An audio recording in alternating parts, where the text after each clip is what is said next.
Hello,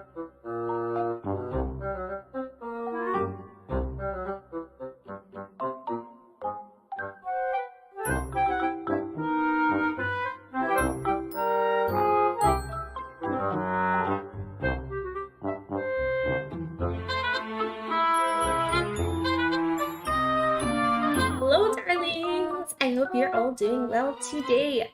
I know I am, and today I have a new game for us. It is called Corpse Factory, and it is another visual novel, similar to Doki Doki Literature Club. Hello, welcome in, Amida. Welcome. I'm glad you could make it to the gorilla. But yes, this game is another visual novel. With similar themes to that of Doki Doki Literature Club. So again, if you're sensitive to those sort of topics, make sure you walk with caution whenever watching these streams. All right, let's get into it because I know I'm excited. So far, the main screen looks very ominous and like menacing but gorgeous at the same time. Like the artwork is really nice and I like the music too. So let's go and create a new game and see what this is all about. This is a newly released game. I was looking for games to play on Steam and I stumbled across it and I was like, wow, I think I might like this, so let's play it and see what happens. This is June 12th. Oh. I'm starting off pretty rough.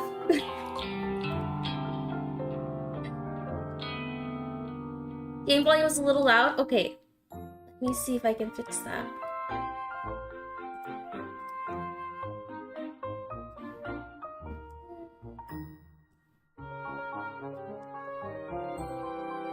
Let me see if I can go to the settings in the game. In the options. Let me know if that's better. And in the meantime, we'll continue. I'll try to do some voice acting this time around. It's gonna be a little hard because I don't really know their personalities yet, but they flash those fake smiles when I walk past. They wave half-heartedly and say things like, "Oh, hi, Amy," or "You're the only one brave enough to pull off that look." They're all two-faced, lying assholes. I hate each and every one of them. Amano, Sachiko, Kurosawa, just look at them. Everything about them is fake. Fake lips, fake nails, fake smiles, fake personalities.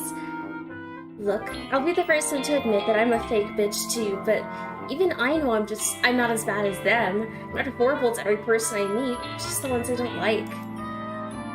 It's so not fair that I have to work with them. I just wanted a part-time job, something breezy and casual. How was I supposed to know these delinquents would obsess over tormenting me? Hello, welcome in! Welcome in, John! I hope you're doing well. Today we are playing Corpse Factory, which is a game that is a visual novel and has similar themes to that of Doki Doki Literature Club. So, yeah, let's see how this goes. We're just in the first few seconds of the game and it's already pretty ominous, it seems. Okay, so this is Amano. Honestly, she's so pretty though. I love her, like, cute little pink bob. Amano is unbearable, probably the least terrible of the three. She's a year younger than me and acts like she's some famous pop idol. But she's a dropout, just like me, working in this dead-end part-time job just so her parents don't kick her out of their house. She spends her evenings singing at underground bars and hanging out with shady talent agents who swear they can promote her and make her the next big pop star.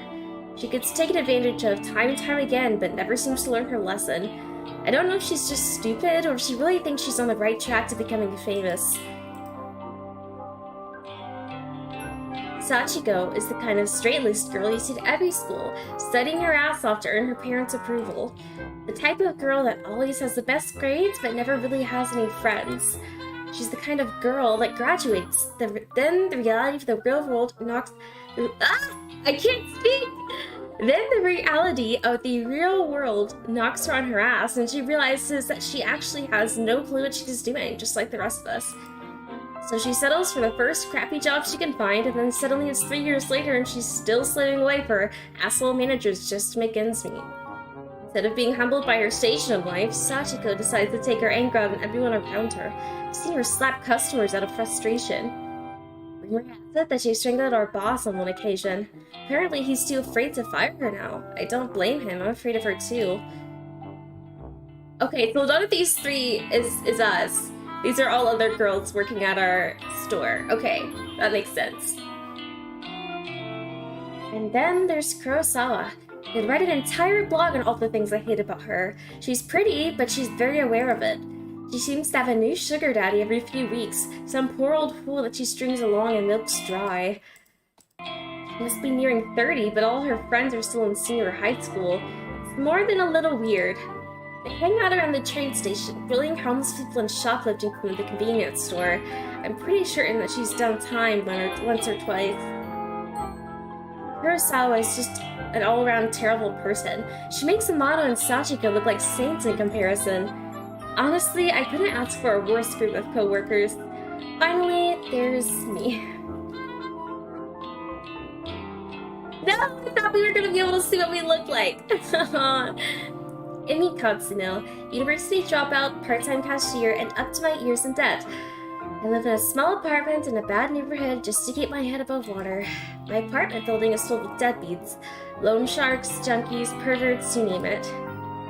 By some miracle, I managed to snatch up the best apartment in the worst building.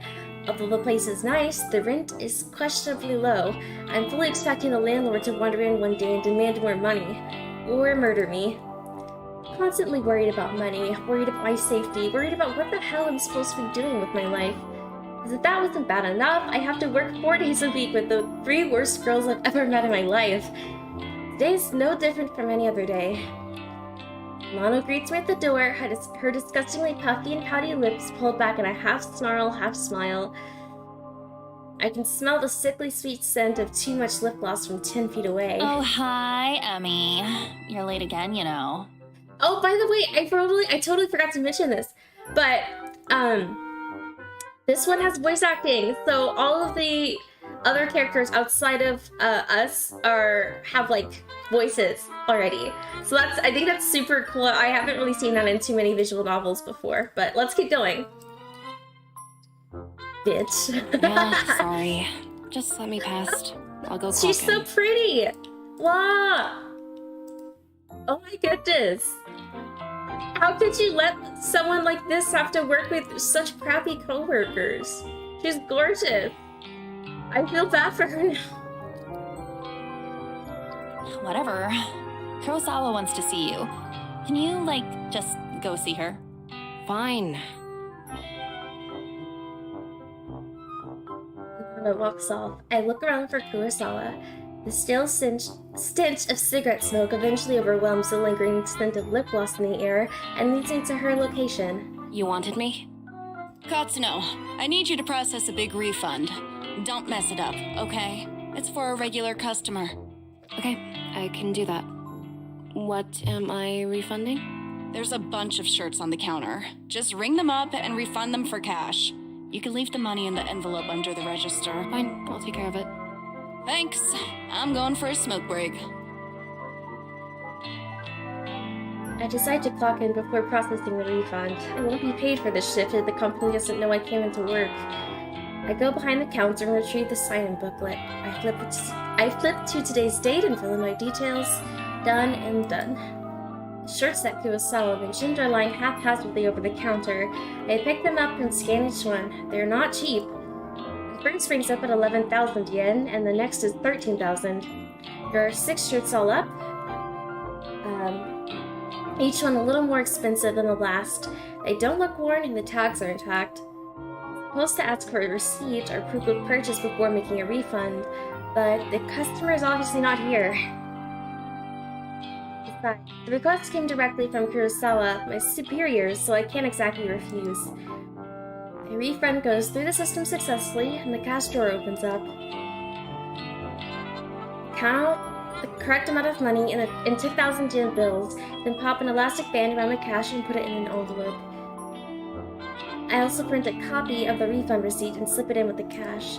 Job done. I slide the envelope back into the register and lean against the counter. Surveying the store, I can see that there aren't any customers around. Still early in the morning after all. We don't usually get much business until around lunchtime.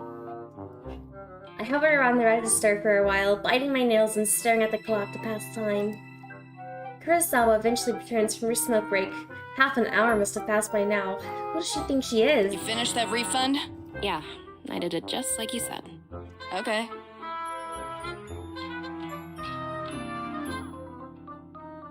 Good work, Katsuno.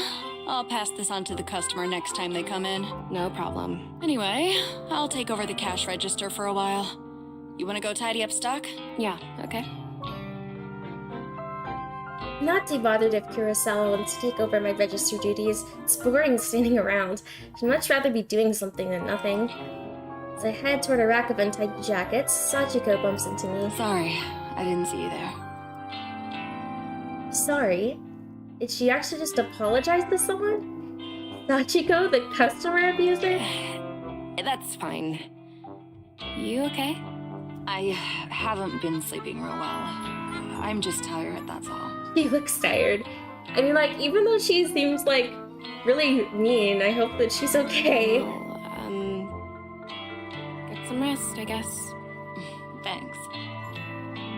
Look, while I've got you here, I know I haven't really been easy to get along with lately. I've got my own personal issues, but that's no reason to take it out on you and the other girls. I mean, what do you guys think so far? It's definitely interesting with all, like, the different customer relationships. Or, not customer relationships, coworker relationships. So I'm resigning as of today. I don't deserve this job. I wanted to apologize and make sure there's no bad blood between us. Sachiko, I don't know what to say. I never expected this from you. Yeah.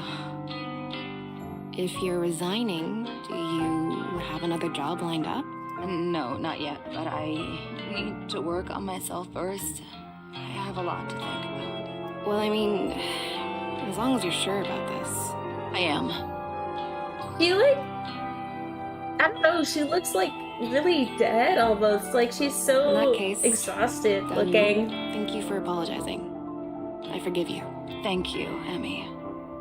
Well, until next time then. But yeah, let me know how you guys are enjoying it so far. Yeah. Until next time. I'm honestly eager to see how things pan out, like, if we'll ever see Sachiko again.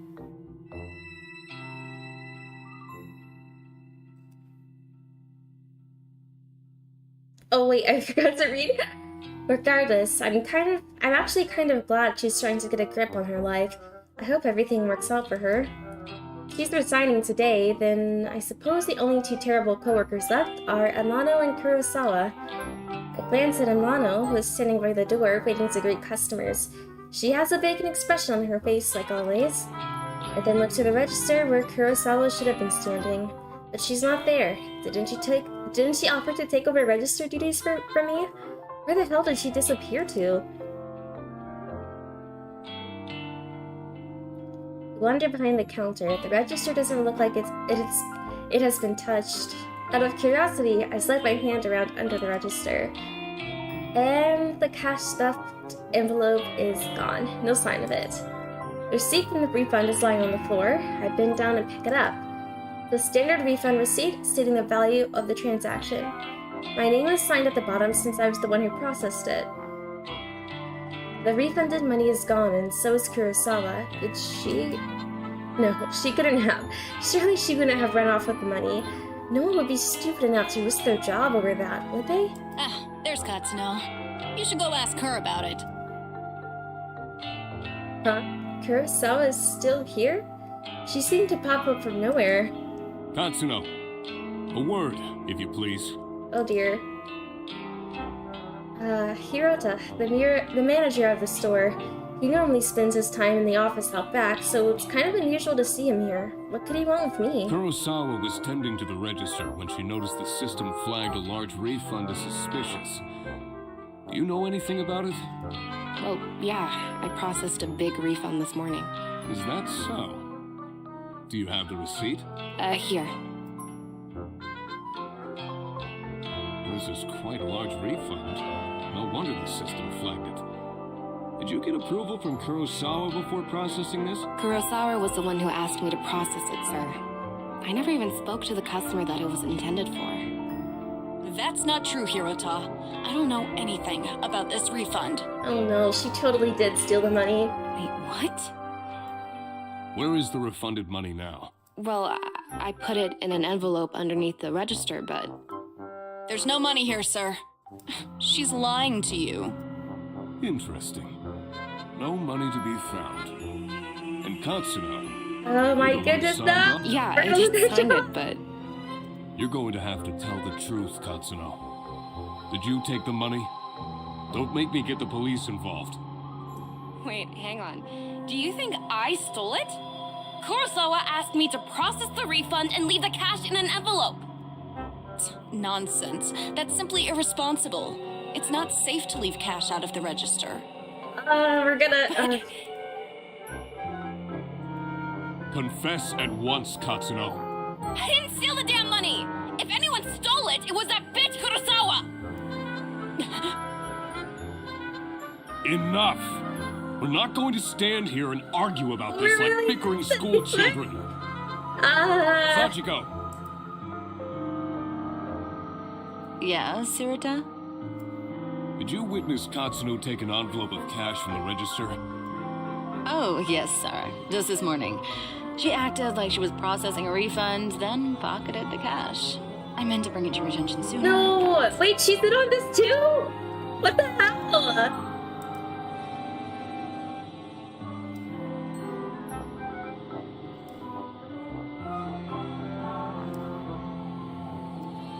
There you have it. A witness to your crime.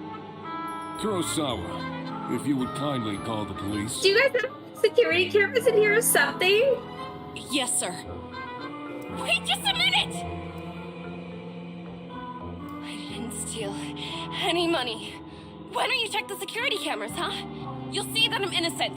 Oh, you know those cameras haven't worked in months, right? I suppose nowadays they're mostly just for show. Of course, if Hirota really wants me to, I could go double check it just to be sure. Though, I think that would just be a waste of time. Thank you, but that won't be necessary, Kurosawa. Amano, Oh! please show everybody what you found. You got it, boss. Jeez, what does she have?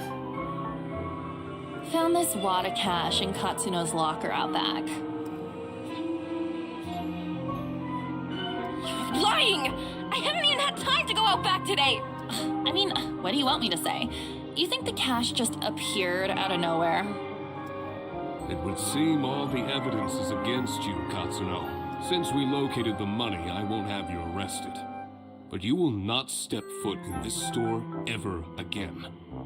Do I make myself clear? You're fired, and I will make sure you never work in any of our stores again.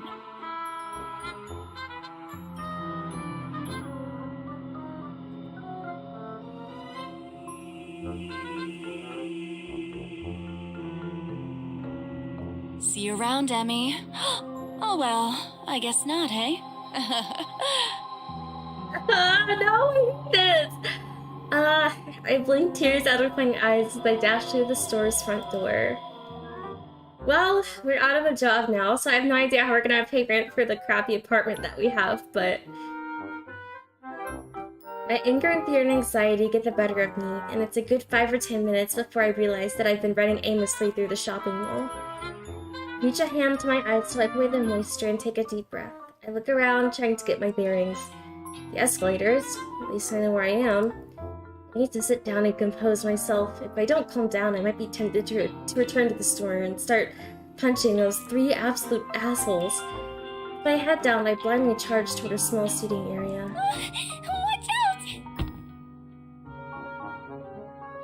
I collide headfirst with somebody in front of me. Without thinking, I scream out in anger. Watch where you're going! Sorry. Oh, she's so pretty! Wait, this girl. I know her from somewhere. Katsuno? Is that you? I know you. Have we met? Yes, of course. We graduated from senior high school together. Remember? I love her outfit too. I love like the black and yellow. It's really cute. Like a bee. It's like a bee.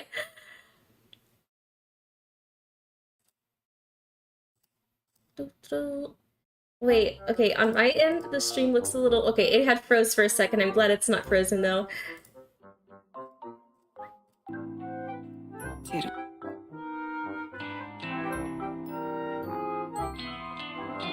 Senior high school was more than a year ago. Feels like a different lifetime. How did she expect me to remember that? Maybe... Yeah, you're Sato, right? Aoi Sato? That's me. You do remember. Well, kinda. Sorry. I've had a crappy day. I just got fired, so I'm not thinking straight. You got fired. I'm really sorry. You bumped into me pretty hard. Are you hurt? I'm fine. Interesting. Okay, I don't know what's... Honestly, kind of curious to see what's gonna happen now, like... I have to go. Excuse me. Oh, okay. I pushed past Aoi. Unexpectedly, the shy and spineless girl grabs my arm and stops me from leaving. Her grip is surprisingly strong. Katsuno, you said that you just got fired. Is that true? Wait, yeah, I'm pissed off about it. Tell me what happened. Why are you so interested? I just thought maybe I could help is all. Whatever. You can't help. Some bitch set me up. She stole a bunch of money and made me take the fall. I see. Are we done here? Can I leave now? Sorry for keeping you. Yeah, okay. You know, if someone got you fired, there is a way you could get revenge. Oh no. Is this where this comes in? The main point of the game? Revenge? What is this girl on about? Does she have some way for me to get back at Kurosawa? What am I thinking? I can't even step foot back in the store. My chance to get any kind of justice just doesn't exist. Revenge? What the hell are you talking about? Never mind. I shouldn't have said anything. Hell no. You're not going cold on me now. Tell me what you meant. Oh, okay. But let's talk quietly. There may be a way for you to get back at whoever got you fired. Have you heard the rumors of Corpse Girl's website?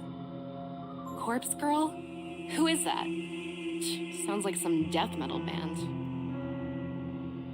Allie ignores my comment and continues on with her They speech. say that if you visit Corpse Girl's website, you can request a death. Request a death? What is this girl ranting about? Hang on, start over. I'm completely lost. Allie frowns, a look of annoyance on her Say face. somebody wrongs you, and you want to get revenge on them. Go on. Rumors state that you can visit Corpse Girl's website and fill out a form in order to request a specific person's death. This Corpse Girl. Is she, like, a hitman or something? No one knows the truth. All I know is that her victims always receive a photo of their own corpse before they die. How is that possible? I don't know. I've been wanting to use the website for some time. There's somebody that I'd be happier without. But I'm not brave enough to go through with it. Still, I want to know if the rumors are true. If you use the website, you could tell me if it works or not. This whole thing sounds sketchy. Risky. Are the police gonna come get me if I go on this website? I've got no idea. Well, thanks, I guess. Allie doesn't make a further attempt to stop me when I turn on my heel and walk away. I don't know what to make of her suggestion. Can such a website even exist? The ability to request a death just sounds so unbelievable. And yet... Alright, here we go. I think this is where things start to pick up, so... It'll be interesting to find out what this website really entails. Oh no, don't freeze on me now, please. Okay, it froze for a second, but I think we're good. No, never mind, I lied.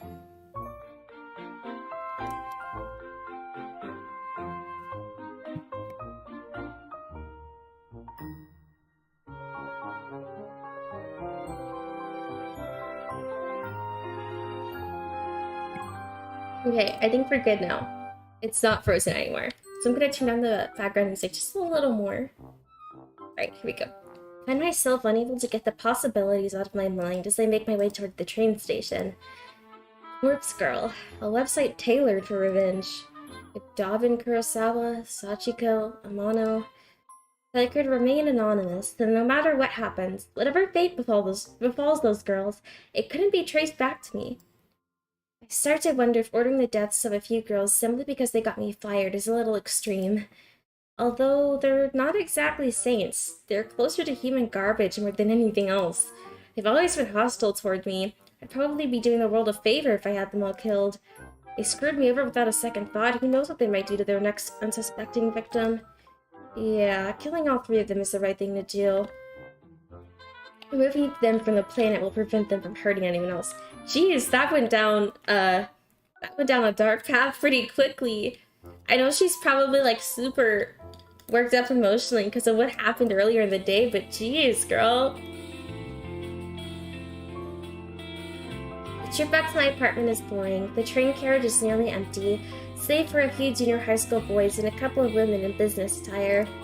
I have a few seats all to myself, so I sprawl out and check my phone for messages. When I feel confident that no one in the carriage is watching me, I decide to search for Corpse Girl's website on my phone. I don't exactly know how easy it will be to find. Maybe I should have asked Allie for the address. Well, a quick search shouldn't be too hard. I begin to type. Corpse Girl's website. A few results pop up on my screen, but nothing relevant. There are links to funeral services and anime fan sites, but nothing really matches what I'm looking for. Maybe this was a bad idea. I should probably delete my search history. Maybe just one more search. Corpse Girl. If you can...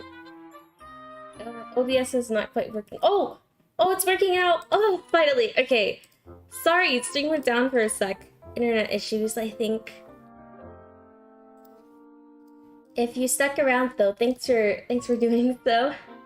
Alright, let's continue. Click the link and the website loads immediately.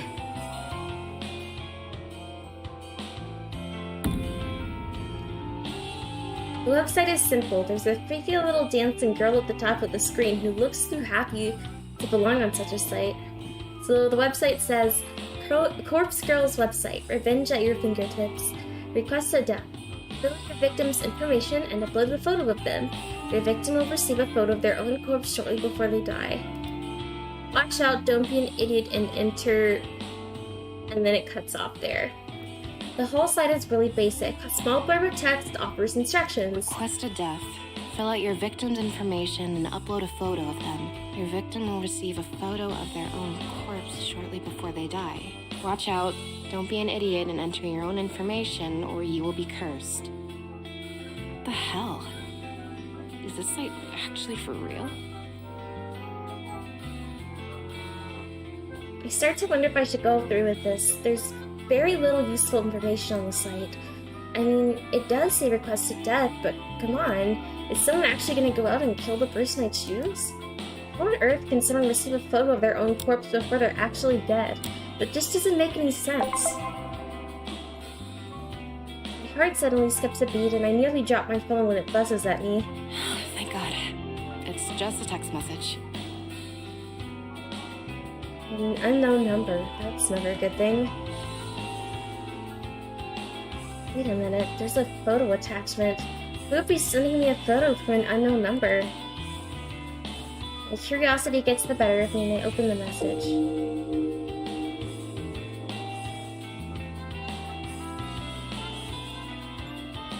Kurosawa, you freaking bitch! I knew it! I knew she set me up! And Amano and Sachiko were in on it too. They made me process a fake refund to get cashed at the register so that my name would be on the transaction. And all for what? A bit of cash you'd have to split 3 ways? Kurosawa, I'll kill you! I'll kill you! You have the junior high school boys nearby look at me with worried expressions, but I don't give a damn. I'm angry. I'm furious. Kurosawa is going to pay. Close Kurosawa's message and return to Corpse Girl's website. It's clear what has to be done. I'm going to request Kurosawa's death. Oh jeez, this is picking up faster than I thought it would. I read the website's instructions one more time to make sure I haven't missed anything important. Enter the victim's phone number. Upload a photo of the victim.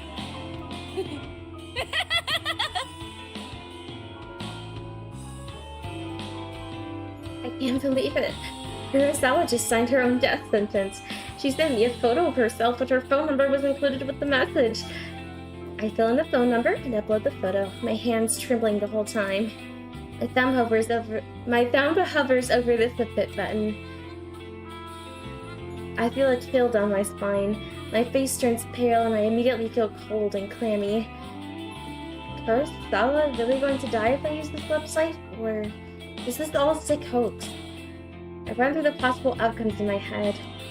First possibility, nothing happens and Kurosawa's none the wiser. Second possibility, Kurosawa gets pranked by whoever is running this website. Maybe the administrator gets a kick from tormenting people. Kurosawa might just receive some spam text or something like that. Third possibility, Kurosawa dies. She gets murdered or some elaborate scheme is concocted to make her die accidentally. My lips curl into a frenzied smile. I like the third possibility the most. Why does it seem like all of the evil characters in, well, not necessarily evil, but characters that do, like, horrible things in visual novels always have, like, a bow with their hair in a ponytail. Like, first Monica, and then Amy has the exact same hairstyle. This is a bit suspicious. Prepare for the end, Kurosawa.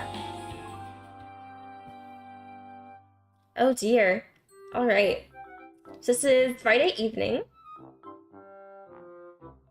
When I get home, I can barely contain my nervousness. I'm shaking as I open the door to my apartment. Oh, it's such a nice apartment, even though it's in a horrible building, as she stated. Even though it's not dark yet, I'm feeling physically and mentally drained.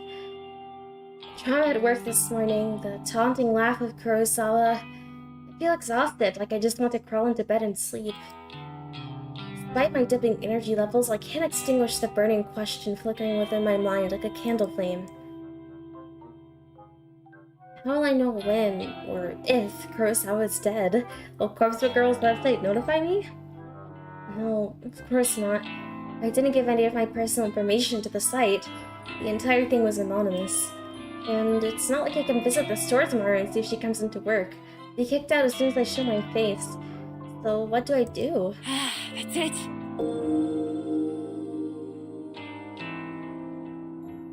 I whip my phone out of my purse and open Noise, a social network app that all my coworkers are connected to. Kurosawa, Sachiko, Amano, and I are all in this group chat labeled Work Life. We use the chat to swap shifts with each other and complain about the boss. Just as I was hoping, I haven't been kicked out from the group yet. I swipe through the list of chat members and tap on Kurosawa's profile. Last online, 1 hour ago. Perfect. If I use this app, I can keep an eye on when Kurosawa is active. She only has to be using her phone for Noise to detect that she's online. She doesn't necessarily have to be using Noise itself. It's the best I can think of to monitor if she's still alive or not. It will do for now at least. Okay, wow. This is escalating quickly, but in a way it's kind of addicting. Like, I want to see how everything unfolds.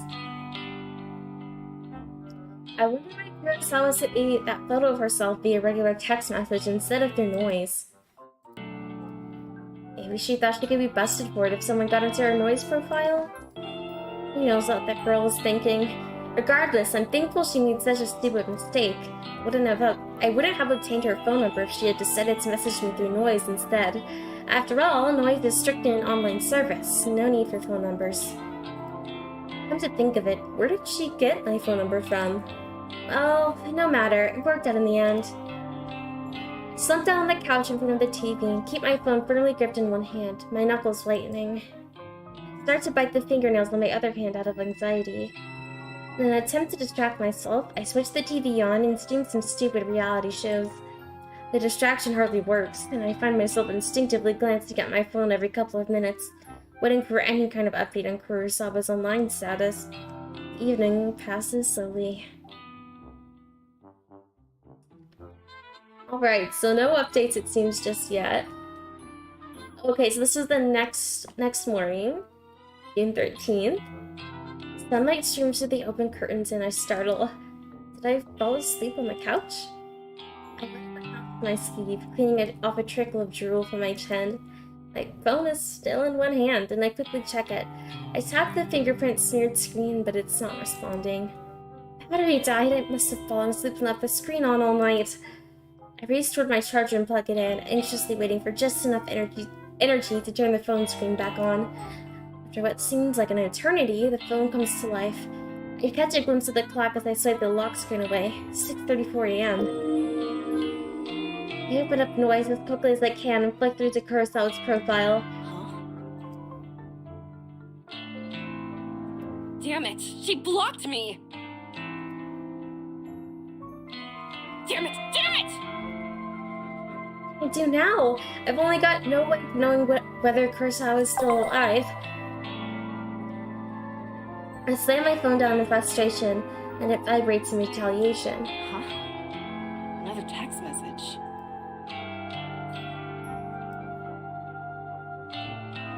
Might be Kurosawa again, just trying to rub my face in her victory. Well, if that's the case, at least I would know that she's still alive.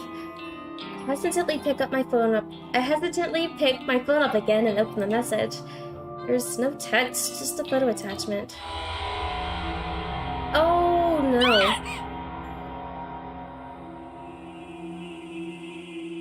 So that's us.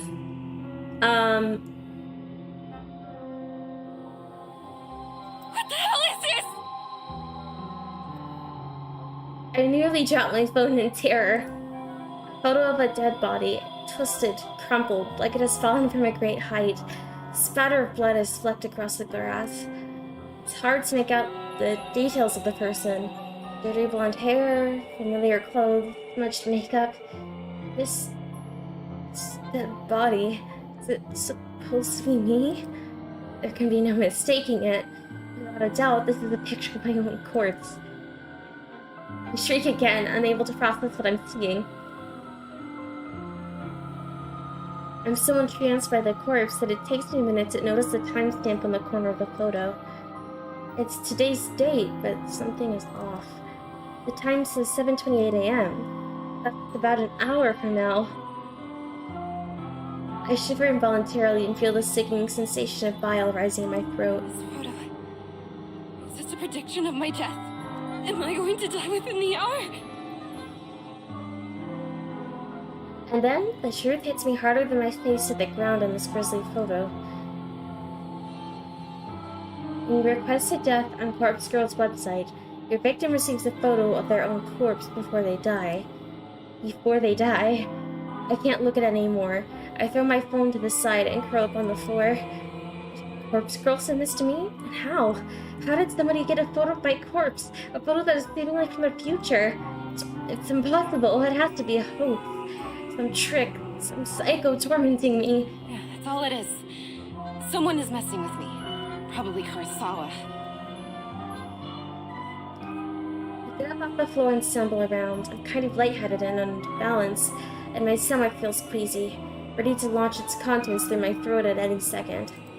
I finally reach around for my phone and finally grasp it with mere frozen fingers. Phone number that sent the photo. It's an unknown number, but the digits don't match the number that Kurosawa texted me from yesterday, so it's unlikely this came from her.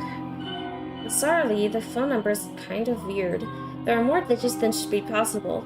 I try to count them, but stumble a few times in confusion. I eventually conclude the number has 18 digits, way too many. In addition, the phone number seems to repeat digits a lot. 666-33, 666-22, 666-44, 666. It seems too strange to be real. Is it possible to fake a phone number? Something interesting catches my attention. Even though the caller ID doesn't recognize the number, it has data on the origin of the number. Tokyo, Japan, my very own city. Perhaps the sender of the photo can mask their number but can't hide their location. This gives me an idea, and I decide to get to the bottom of my situation, despite my head throbbing and my stomach pleading to be emptied. I punch the phone number into a search engine, along with the keyword Tokyo. One result. The link points to a popular discussion board, noise channel. It's an anonymous board where users can talk about almost anything. And no big surprise, it's owned and operated by the very same company behind the noise app I use on my phone. I tap the link and get taken to a discussion topic from less than a week ago. Quickly read through it. Topic: strange photo from unknown number. Hey, so today I got a strange gore photo from a number I don't have in my contacts. Not sure what the deal is, it was gross though. Wondering if any hackers can trace the number or something? It's 666-33-666-22-666-44-666. Seems like Tokyo area, I'm in Osaka. Okay, thanks in advance. Topic has only one reply. You got this too? Was the gore photo a picture of yourself? I'm worried. Received a similar pic from the same number. Thinking about contacting the police. Not sure if I'm overreacting. And that's it. That's the end of the discussion.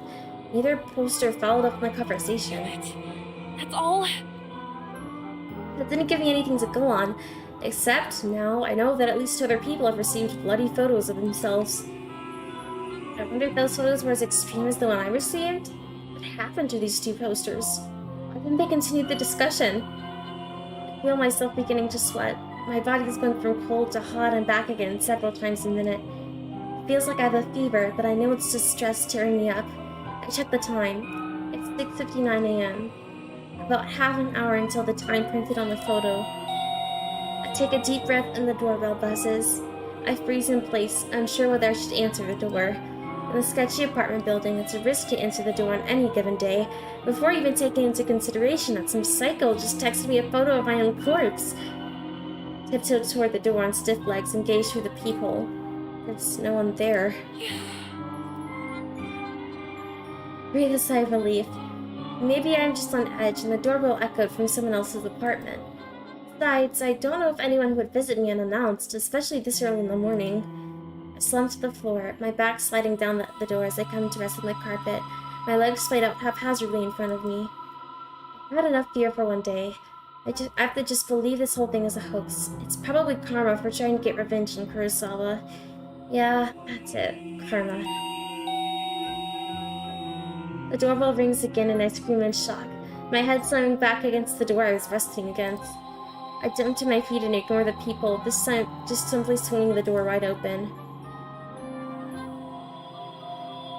A gust of chilly morning air sweeps into my apartment, and I shut my eyes tightly against the sudden cold. My messy hair tangles in the wind and obscures my vision when I open my eyes.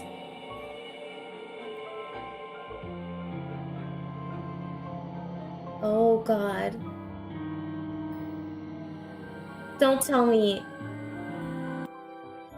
Is that who I think it is? Oh dear. Oh no. I didn't think we'd be notified like this. A metal trolley is blocking the walkway in front of my door. A stark white bag about the size of a human body rests atop the trolley. My heart begins to race as I immediately recognize what this is. On TV, they always show these trolleys used in morgues to cart dead bodies around. Dead bodies. The vomit that has been trying to escape my body all morning finally finds its way out of my mouth. I retch and heave in the doorway until nothing is left inside my belly except the stinging stomach acid that threatens to burn through its fleshy container. The stench wafting from the trolley is overwhelming. Pinching my nostrils closed does little more than trap the horrific odor inside my own skull, and I gag and sputter involuntarily. My hand reaches forward as though controlled by some being other than myself. I can't pull it back, and I can't prevent my fingers from grasping the zipper tag attached to the front of the body bag. Unzip the bag. Oh. Wait. No, wait! That's me! But oh. I thought it was going to be Kurosawa, but it's me!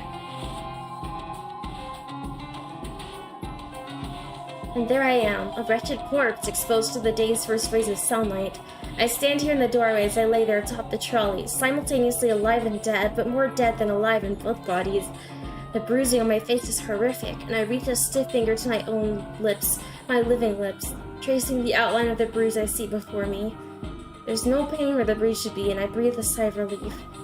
But why would there be any pain if I'm already dead? To feel pain would be absurd, and then I would really have to start worrying. I died. Did I fall from a great height? Did somebody hit me with a car? Or did I collapse from some internal reason? Or have some organ failure or some undiagnosed sickness? Maybe I didn't die, and the corpse in front of me is alive, living and breathing just as I do while standing in front of myself. Maybe this is all a prank I pulled on myself, dying just as a joke but never really dying, always living until the point I actually die and it's no longer a prank. My head is splitting. I can't think straight. All the thoughts in my mind are jumbled, the meanings behind unspoken words disappearing behind foggy clouds inside my shattered skull. Jeez, this is getting intense. Hydration break. Everybody drink water if you haven't been.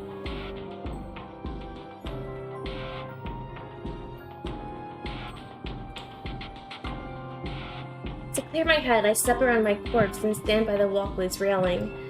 I'm on the 4th floor of the apartment building. There are 2 floors above me, so I could go higher if I wish, but I'm pretty sure a leap from here will be enough to render my living body identical to that of the corpse in the trolley. At this point, there exist 2 versions of Emi Katsuno. One is living, and is me. The other is dead, but is also me. I can choose not to be alive and dead, or be dead and dead, but I cannot choose to be alive and alive. Even if I choose to be alive and dead, I'll still only be half alive, but choosing dead and dead is nice and clean. Absolute, an indisputably solid state of existence. I grip the cold steel handrail and lean over the walkway, my hair whipping against my face thanks to the relentless wind. 4 stories below me is a small courtyard, paved with concrete and decorated with the occasional shrub of flower bed. I missed the concrete by about 2 feet. Oh, jeez. Dirt sprays up into the air as my nose is crushed under my own body weight.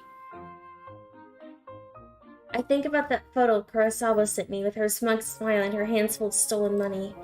My teeth grind into my tongue and sever it, but it doesn't manage to escape my closed mouth. My mind wanders and settles on Corpse Girl's website. What was that all about anyway? As far as I know, nothing happened when I submitted Kurosawa's details. Maybe Kurosawa found the website as well and submitted my details first. I guess Corpse Girl got me. Well played, Kurosawa.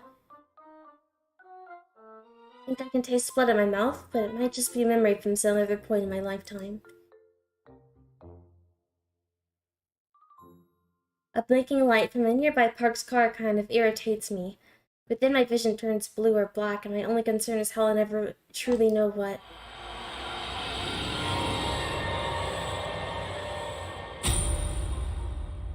Jeez.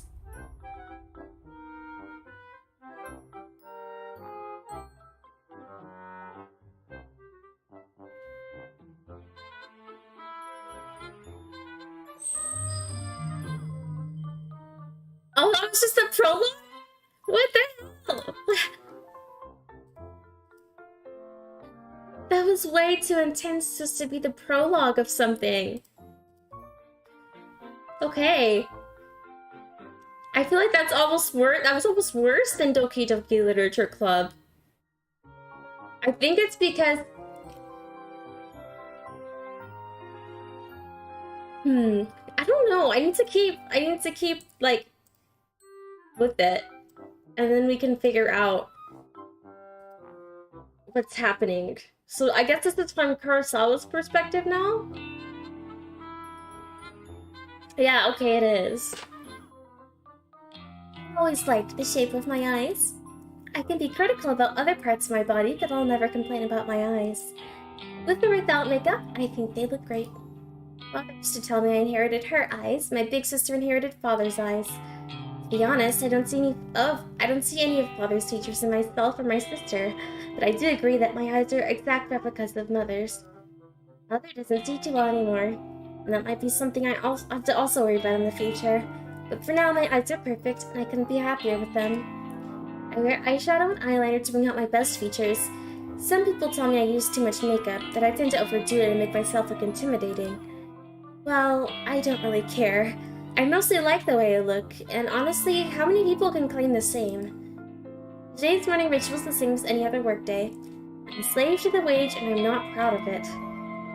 Call me a corporate sellout, but I can't survive without money. My alarm goes off at 6 a.m. The shower is running by 6:05, and I'm drying dressed by 6:15. I skip breakfast because I'm watching my figure and spend until 6:30 a.m. working on my makeup. I'm out of my cramped shoebox apartment by 6:45 a.m. Sometimes I catch my neighbor returning from home from his overnight shift, and if so, I exchange simple pleasantries with him and continue on my way. Today, there is no sign of my neighbors, so I don't slow down as I descend the stairs and exit the building. Eating the convenience store for a can of coffee saps another few minutes from each day. I prefer sweet milk coffees, but every now and then I'm in the mood for rich black coffee. Regardless, I never start the day without it. I don't always get the energy boost, but it helps to stop my stomach growling. It's a milk coffee kind of day, so I pay for my favorite brand and get out of the store in no time. The can of coffee dives into my handbag as I continue on my way. The train station is always busy in the morning, and it's usually a struggle to navigate my way to the correct platform in time for the 7:12 a.m. train. Today is no different. However, I always make it in time because my routine has been perfected over the last few months. I board the train bound for Shinjuku. A cursory glance reveals that there are no empty seats, so I push through the throng of bodies and stand against the carriage wall. Whenever there are seats available, I like to sit and read, but it's much more common to have to stand and stare at my phone screen like almost everyone else. When I do read, I read the classics. Stoker, Lovecraft, Poe, horror, Western horror, at that, is my favorite genre. And of course, hello, welcome in, Frudo. Yes, I'm having lots of fun. It's... I don't know if you saw the prologue, but that was pretty rough. It's if you haven't heard anything about Corpse Factory, it's a horror visual novel, like DokiDoki Literature Club. It has some of the same themes, but if you're coming in and you missed the prologue, essentially what happened is we played from the perspective of a girl named Emmy, who worked at a clothing store in a shopping mall, who was bullied by her coworkers and fired later that day because of them. And as a result, she meets, oh wait, should I not? I shouldn't spoil it for you. I'm so sorry. Since you're gonna play it. I miss you so much. How are you doing? Thank you so much for popping in. Oh my goodness. Hi. Welcome. We're playing Corpse Factory at the moment, which is a horror visual novel similar to DokiDoki Literature Club. Like, they have a lot of the same themes.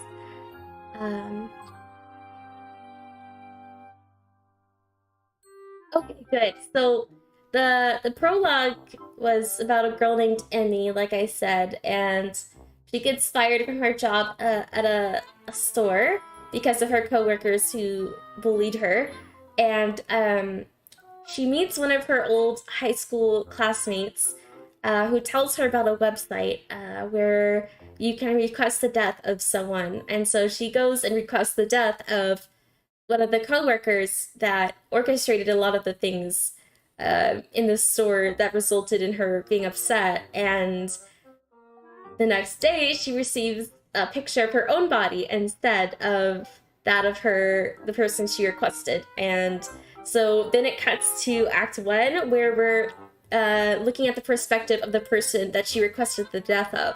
So kind of complicated, but it's really spooky so far.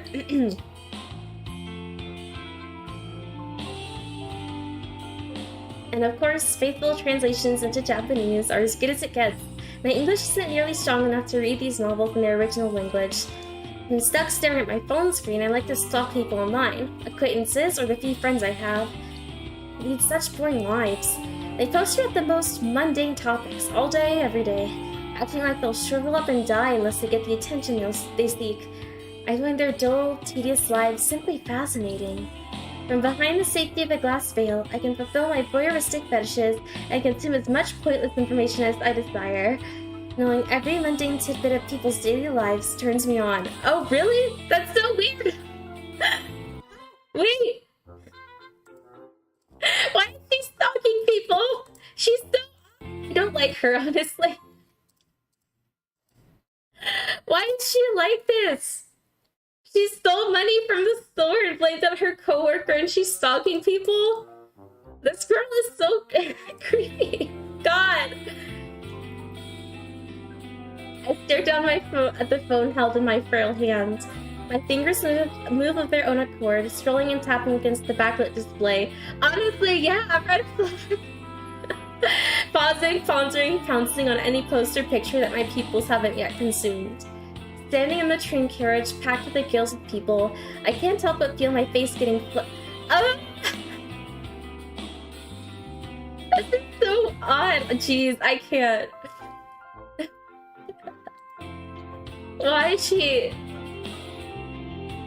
That's so weird. Like, imagine being, like, one of her friends and just, like, finding out that she's been, like, stalking you.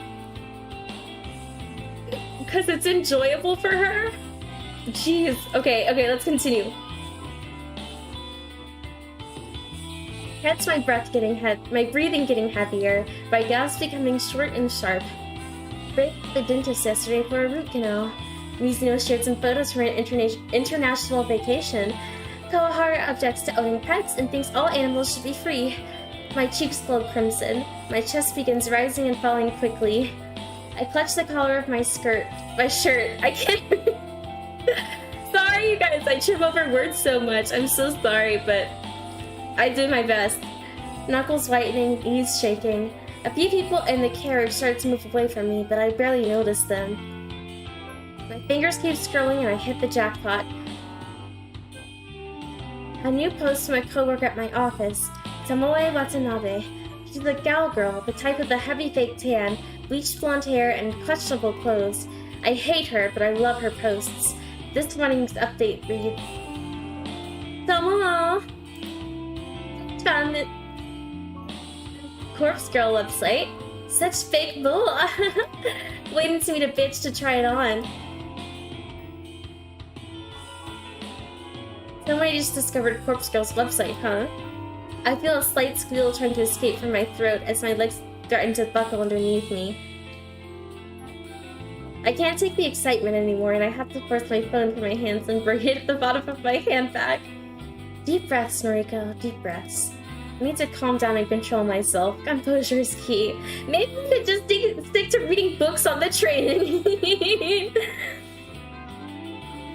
I close my eyes and let a cool breath of air whistle through my slightly parted lips. Feeling a little calmer and no longer ready to explode, I analyze the information I just read. Tomoe wants to try out Corpse Girl's website. That's good. That's very, very good. Rumor have it that you can visit the website and request the death of somebody you know. Ah, I'm glad you like Yaru. I love them too. They're so cool.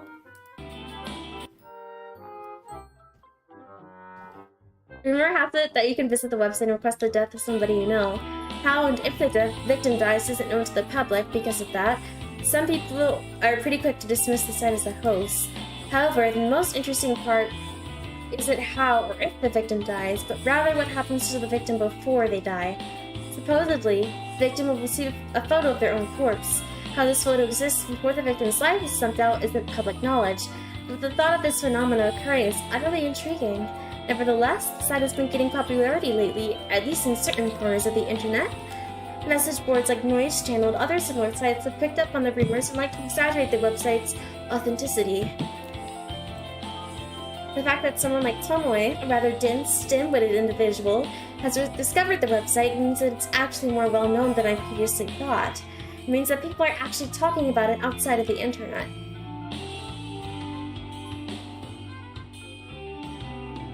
Chances are good that Tomoe will want to try it out and request the death of someone in the office, a co-worker.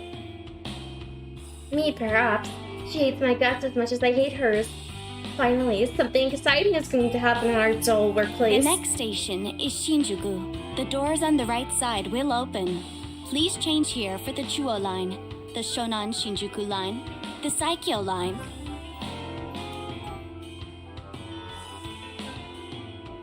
As the automated announcement reads through a list of connecting train lines, I get ready to disembark. The train pulls to a stop, and I contort my body around the other passengers in an attempt to exit the train. Finally free of the tangled mass of flesh, I hasten my pace and navigate through the labyrinthine station. I take the exit closest to my office and settle into a slower walk. I'm on time, and I never desire to reach the office any earlier than needed.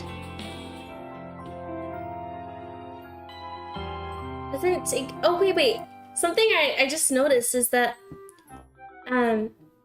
she ends up working at a clothing store by the time that we are starting the game as Emmy, so I wonder why she stopped working at the office. Like, I guess we'll see, but I wonder if it's because, there's so many possibilities coming up in my head, but we'll see what happens.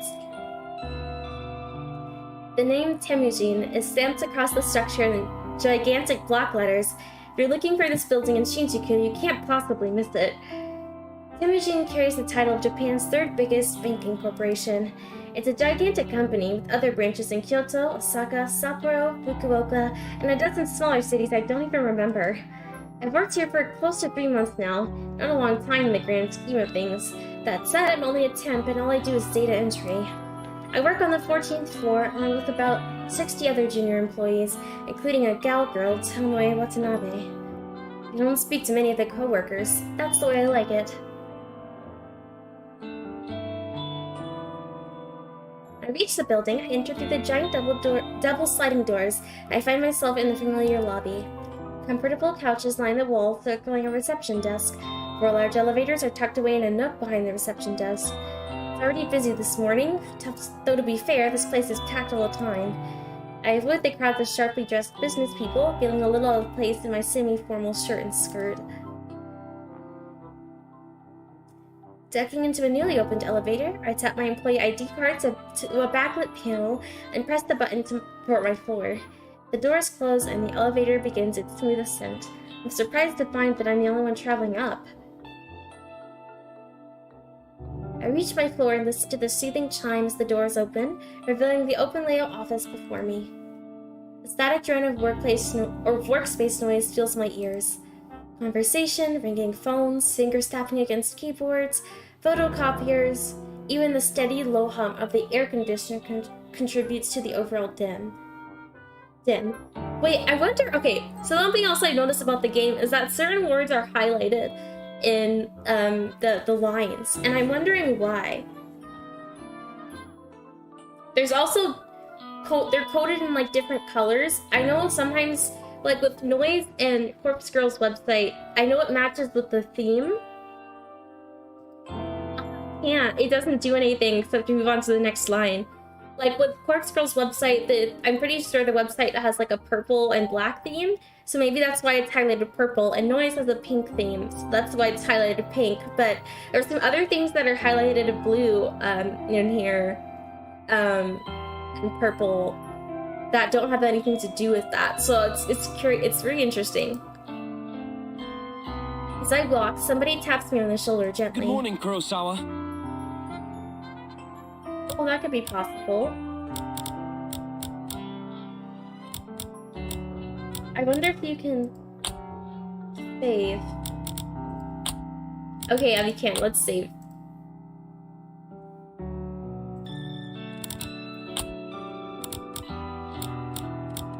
Okay, it doesn't look like there's a glossary I can access from here, but maybe there's one on the title screen. We'll check eventually. I love the layout for this game, by the way. It's super nice. If you guys didn't see the title screen, it looks super cool. I'll show you guys towards the end. Good morning, Kurosawa. Shinji Fujikawa, my senior, though he's really only a couple of months older than me. He's worked here for a whole year after taking an internship straight out of senior high school. He's not an intern anymore, though I'm not quite sure of his job title. Morning, Fujikawa. Oh wait, she's so pretty! Though she looks quite different from earlier.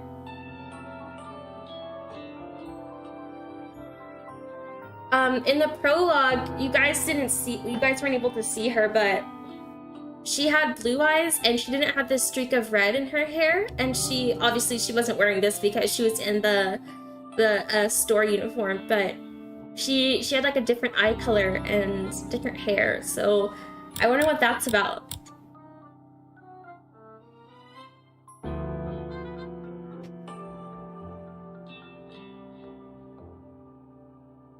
How was your commute this morning? Fine, same as usual.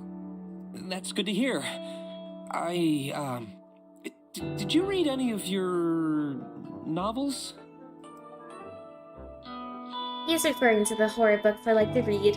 I can tell from his tone that he doesn't exactly approve of the subject matter. I've known Shinya since junior high. We go way back, but I wouldn't exactly call us friends. However, he is the one that landed me this job, even though it's just a temporary contract. I've always had the feeling that he's a bit sweet on me. I could be way off the mark, though. Well, I couldn't get a seat on the train today. Too hard to read while standing. Ah, that's a shame. You, still haven't accepted my, friend request, did you know? I have to fight the urge to roll my eyes. He's a nice guy, but we were connected on Noise once before and I had to delete him. He's super obsessed with his father's detective work, and all he ever posts about is his assumptions and theories on petty crime cases. Normally I find anyone on my friend list fascinating, but here's the thing. Shinya never posts about his personal life. All he writes are long-winded rants on boring cases. It's far beyond the amount of dullness even I can stand. I fish my phone out of my handbag and pretend I'm looking at Noise. Oh, how about that? Looks like I don't have any incoming friend requests. How peculiar. Well, I'll try and nudge again later. Sure, no problem. Well, anyway, I better get to it. Work hard today, okay? I love the voice acting in this game. It's really nice. Shinya offers a formal bow and goes on his way. Before I can take a step towards my desk, a mocking voice whispers in my ear. How long are you gonna lead on sweet little Shinya? She's so pretty! Oh my goodness! I love her makeup. And her hair clips. So I don't know why they're letting her wear that shirt to work.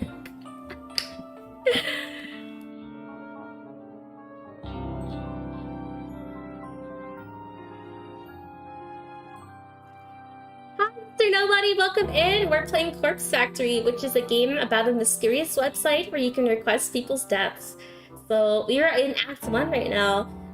If you missed the first if you guys want to go back and watch the first bit of Act 1 and the prologue, feel free to do so because the VOD will be up after this, as always.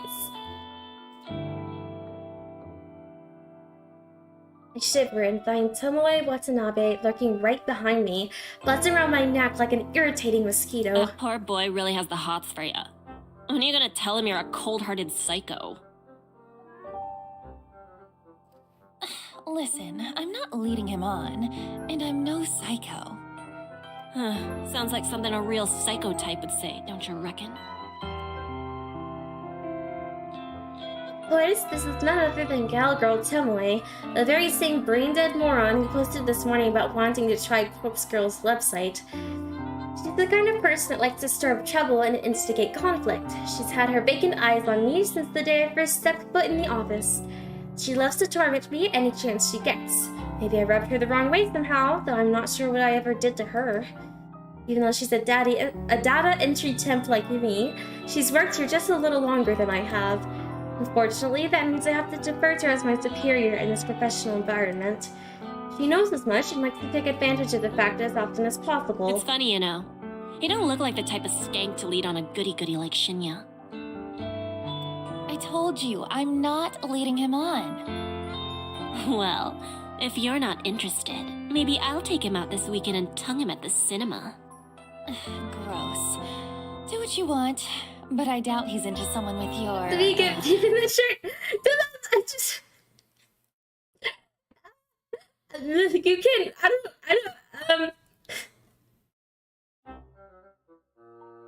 You can... I don't think I possess such a shirt in my closet. I apologize, but feel free to buy me one if you want. These days, people don't like to hire zombies very often. It's unfortunate. Looks. Oh yeah? What would you know? You think he likes your flat chest, little Miss Gothic Lolita? Oh, jeez, that was like, jeez, they're like really digging into each other. I know I should shrug off comments such as this, and normally I would. But backing down from Tomoe isn't something I can do easily. I'll give you a tip. Guys like Shinya are smart, clever. If you want to impress him, don't let him know your head is as full of air as your inflatable breasts. A flash of crimson lights up Tomoe's face, and she looks ready to lash out at me. See, I wonder why this side is highlighted in green. A group of co-workers, juniors like us, look over to us in concern. Tomoe takes a step back from me, but not before signaling a rude gesture with her We ain't fingers. done here, Noriko. Watch your back. Which one?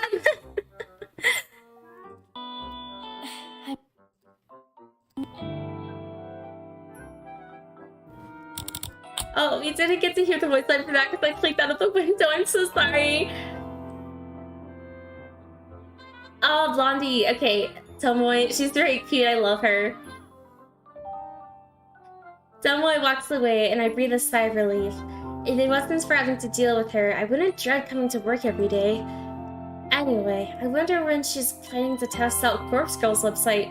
Will she try it on me, since we just fought? Not really sure if I should be excited or scared. Either way, it'll definitely be fun to find out what happens if she does try the website. I finally reach my desk and take note of the time. I'm supposed to start working 5 minutes ago, so I quickly log into my computer and check the day's task list. It's all standard stuff today. I need to transfer a few tables of numbers from a spreadsheet into our company's online database. When I'm done, I have to run it by a few other people and then commit the changes to the server. The work is still repetitive, but my salary isn't bad. On the plus side, I get to wear headphones and listen to music while I work.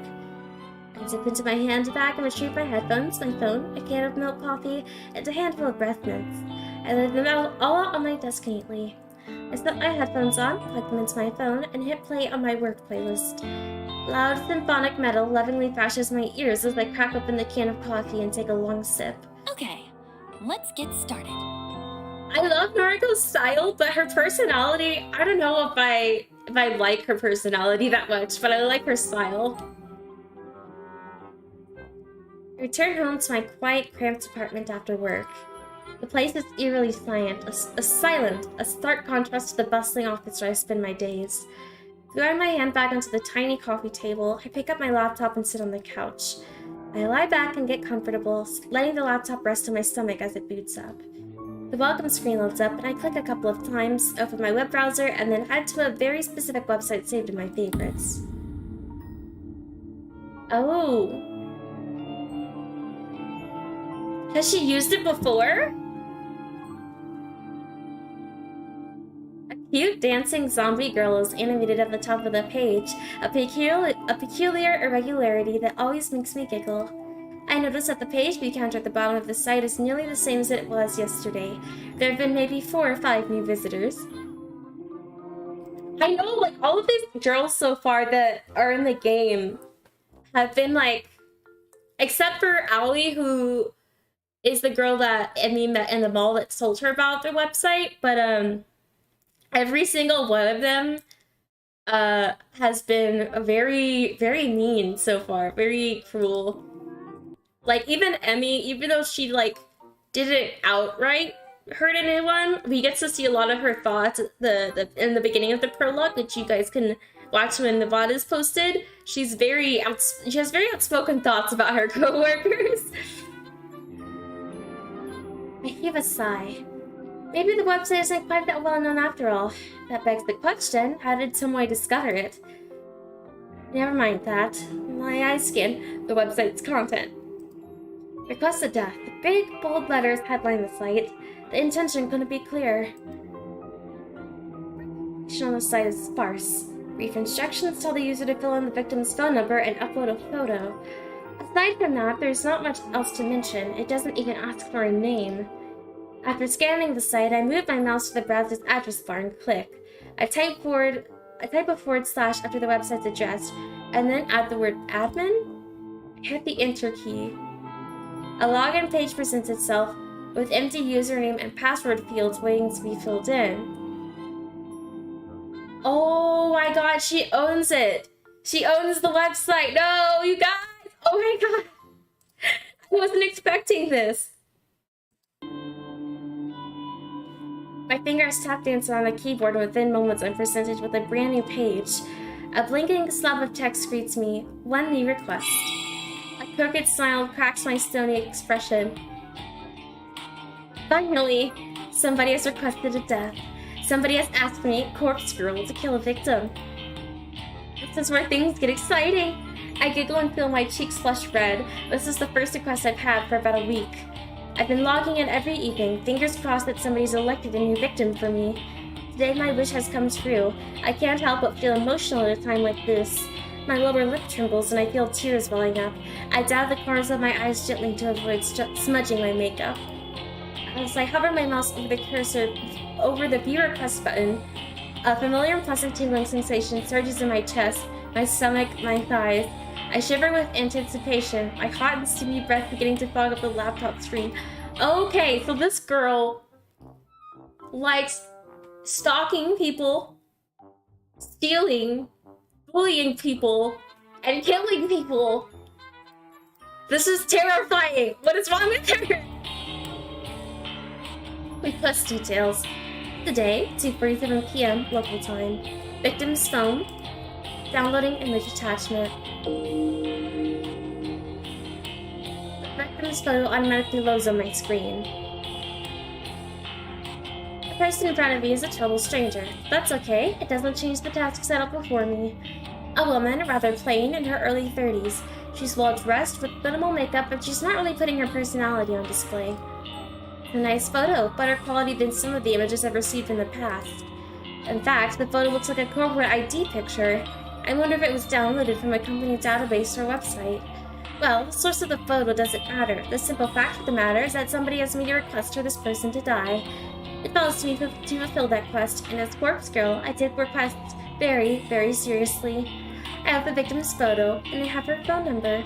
All I need now is to select a way for her to meet her untimely demise. I previously thought about including an extra field on my website, an option for the user to choose the way they want their victim to die. After all, it would reduce the amount of strain on my creativity if the method was decided for me. But after careful consideration, I decided against it. Some people are sick, twisted. You're talking. Oh, jeez. The cause of death that could be far beyond my means and impossible to achieve. Therefore, allowing the user to define the cause of death is just as feasible. Instead, I'll stick to my current modus operandi. Everything depends on the quality of the victim's photo. If it's detailed and the victim's features are easily distinguishable, then I can be rather creative with the cause of death. Perhaps the victim's face suffers grotesque burns, or she has an iron stake thrust through her skull. However, if the victim's photo is low quality and doesn't provide enough detail to identify the subject, I have to resort to the default cause of death. A terrible, unlucky fall from a great height. Okay, so whoever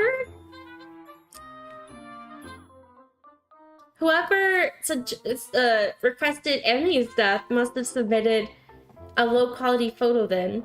So that's the first thing that we know about her. About whoever submitted it.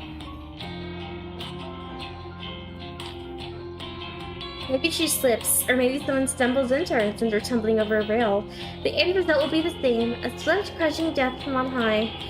The victim will end up face down on the concrete, completely unrecognizable, save for her clothes and accessories. It's not my favorite cause of death, but in some cases it is necessary. Regardless, it is still a valid way to fulfill the request. For now, it's time to get started. I can barely contain my excitement. I scrum against the couch, crossing and uncrossing my legs in a vain attempt to dissipate the heat rising through my body. Taking a deep breath, I try to calm my nerves and get to work. The victim will receive a photo of her own corpse, time-stamped with the date of her death. It's corpse girl's signature move, my calling card if you will. Seeing an image of one's own disfigured corpse is sure to strike fear into one's heart. And that's precisely the reason I take this step, to make the victim panic and act rashly. First things first, I save the victim's photo to my laptop's hard drive. I store it in a folder discreetly named System Files, hidden away in the root directory of my operating system, a password-encrypted directory, of course. Next, I open up my favorite image editing software and load the photo. Okay, so the photos aren't exactly real. They're photoshopped, it looks like. Looking carefully at the detail of the picture, I can see that this will be a work of art. I can really go to town with this request. I minimize the software, open my web browser, and access a particular website.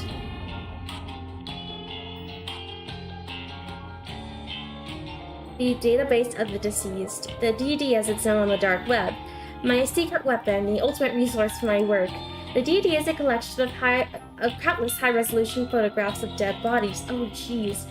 Murder victims, crime scenes, suicides. Somebody has died in one way or another. Chances are good that some perverted individual has captured the moment all in its gory glory. Such valuable images are essential to my work. Using these photos as a base, I can edit my victim's details into the picture. My process is simple. I start by locating the perfect corpse photo. I search the database, and in less than 2 minutes, I discover a disgustingly detailed photo of a woman with her entrails spilling from her stomach. Oh jeez. Her face is blue, having suffocated before even having a chance to bleed to death. She's about the same age as my victim. She's of a similar height and build. Finding a photo that specifically suits my victim's features is easy, thanks to the DD's excellent catalog of tags and filters. Yeah, this is pretty gruesome. Again, if you guys need to step away from the stream, feel free to do so. I simply search for the keywords that match my victim's description and find a corpse that fits. Using this photo as a starting point, I digitally edit my victim's face onto the body. It's not some quick job that even a child can do. It's a painstakingly crafted work of art that would fool even the keenest eye. An hour passes, then 2, then 3. Before I know it, midnight has come and gone, but the work is nearing completion. All that remains is to add the final touches. I like to add specific distinguishable details to the image. A personal item or accessory, clothes, makeup, you name it, I can edit it in. With personal details added, I adjust the lighting and color palette just slightly, enough to make the photo truly unique. If the victim decides to reverse image search the photo and discovers that it's a forgery, all my work would be for naught. And with that, the masterpiece is complete. A gruesome, gratuitously gory gift for the soon-to-be departed. Jeez. Yeah, I would not want to... Ooh, that's rough. The victim will receive this photo of a corpse that is, for all intents and purposes, a perfect replica of her own physical form. She will open the image on her phone, and the life she once knew will crumble to pieces. My lips curl into a satisfied smirk. During my hours of work, my breathing eventually steadied, and my excited nerves settled into a zen-like calm. Seeing the finished art piece now, I begin to feel my heart pounding once more. The macabre vision before me is exhilarating. Adrenaline and dopamine surge throughout my body, giving me a sudden head rush of bliss. To say that I'm attracted to the sight of blood and guts would be misleading. No, I'm not into that at all. The excitement stems from the thought of taking control of somebody else's life, dictating their future, controlling their fate. With the creation of this image, I have taken the victim's life into my own hands, like a puppet master pulling the strings of a marionette. By forging this convincing creation, I will compel the victim to take her own life. That's right. My own hands need not become stained. The hands of Corpse Girl have never been dirtied with the blood of a victim. This is the true nature of my work. Carefully crafting corpse photos in such a way to convince the victim that their fate is already sealed, that no matter what they do, they cannot escape the death that awaits them. And the date stamped on the photo is the icing on the cake, the ultimate driving force behind the victim choosing to end their own life. A date so near in the future, a time that has not yet occurred, a fiber of uncertainty carefully interwoven into the image that causes the victim to pause and consider the possibilities. Is this photo from the future? Is this truly my fate? How can I outrun a future that has been pre-decided? These are the thoughts that run through the victim's mind. Despair and dread flood the senses. Overwhelming anxiety gives way to calm acceptance. This is my dead body. This is how I die. Why should I fight it? The victim's last vestige of resistance gently breaks. Like a silk spiderweb being torn by a cool breeze, they finally give in. They invite their end. This is the way it will go down for this woman, this complete and total stranger. Confident, certain, convinced. Oh geez, let's see how it plays out.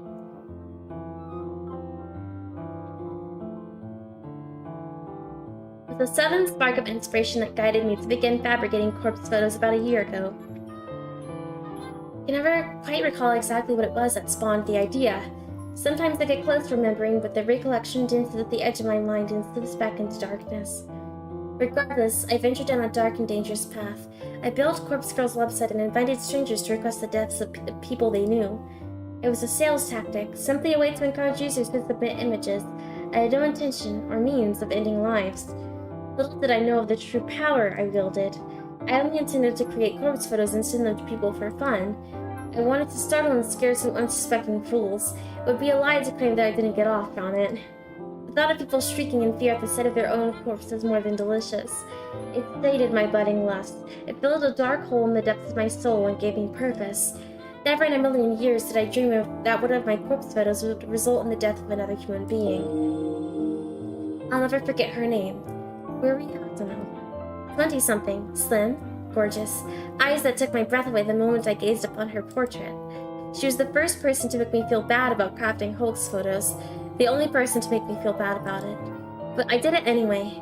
Corpse Girl never rejects the request. It's her, my conviction. I forged a beautiful rendition of her death, thanks to some rather macabre source photos obtained via the database of their disease. I strung Ruri's corpse up in a field like a ghoulish scarecrow. Hiya, welcome in, Serve 13. Welcome. We're playing Corpse Factory, which is a visual novel that has some pretty dark themes, so if you're not comfortable with that, feel free to click away. But yeah, if you're okay with it, then feel free to stay. So far, you can go back and view the prologue if you want to, since the VOD will stay after this, but so far, in Act 1, we have met this girl here, with the pink pajamas on, named Noriko, and she's created this website called Corpse Girls Request a Death website. And essentially people can go on it and request the death of someone they know. And she's explaining her process and how she does it right now. The photo is incredible. It was my 5th or 6th work. 5th or 6th time a user of Corpse Girl's website requested a death. Ruri Hatano died just hours after receiving the photo. I don't know why. I don't know if she killed herself or if someone murdered her, but I know one thing. Ruri Hatano's body, her real body, was found in a field, hanging like a scarecrow, surrounded by crows. Her eyes had been gouged out of her skull, and her stiff fingers clutched her phone tightly. According to the news report, her phone displayed a familiar image, the very image I created of her corpse. When I first learned of Ruri's death, I was overcome with varying emotions. I felt sick, elated, disgusted, overjoyed, depressed, aroused. Had I somehow caused her death? Was Corpse Girl responsible for taking a life? Even though my hands weren't stained with blood, I still felt responsible. A lurid truth descended upon me at that moment. Corpse Girl held the power to end lives, and the more I dwelled on that fact, the more obvious it became to me. I began to feel that power pulsing through my veins, thrumming in my blood as my heart pumped and pounded within my chest. I can't explain how the power works, and I don't know why I have it. But somehow, the corpse photos I create can compel a victim to end their own life, or compel someone else to end it for them. Ruby died in the way that I envisioned. Her dead body matched the fake corpse photo I painstakingly crafted, and I didn't even have to leave the safety and comfort of my apartment to ensure her death. Corpse Girl's power is real, extraordinary, and I vow to exercise that power as frequently as possible. Jeez. Okay. There we go.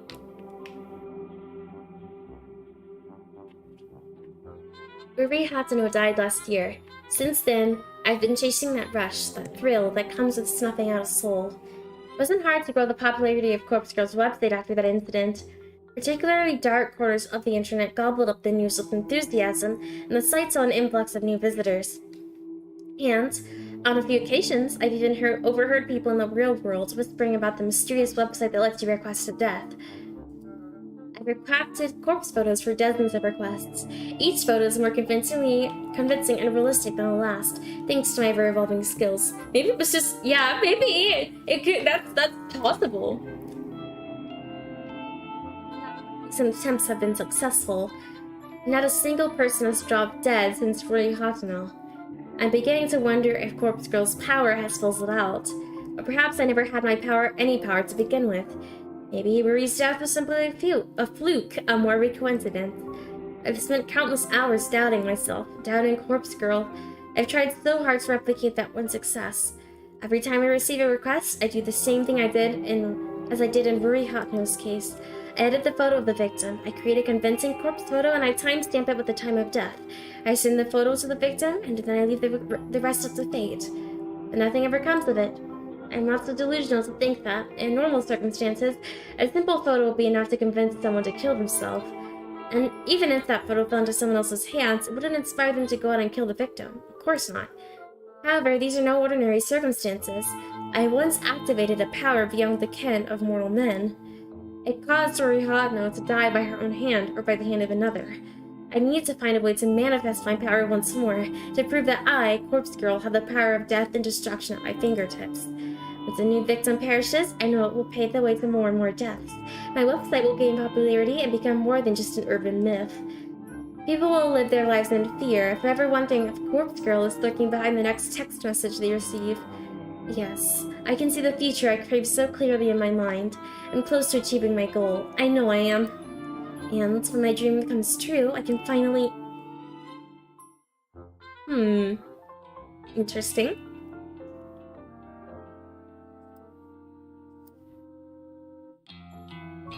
The incessant chirping of birds gently kindles the embers of my consciousness.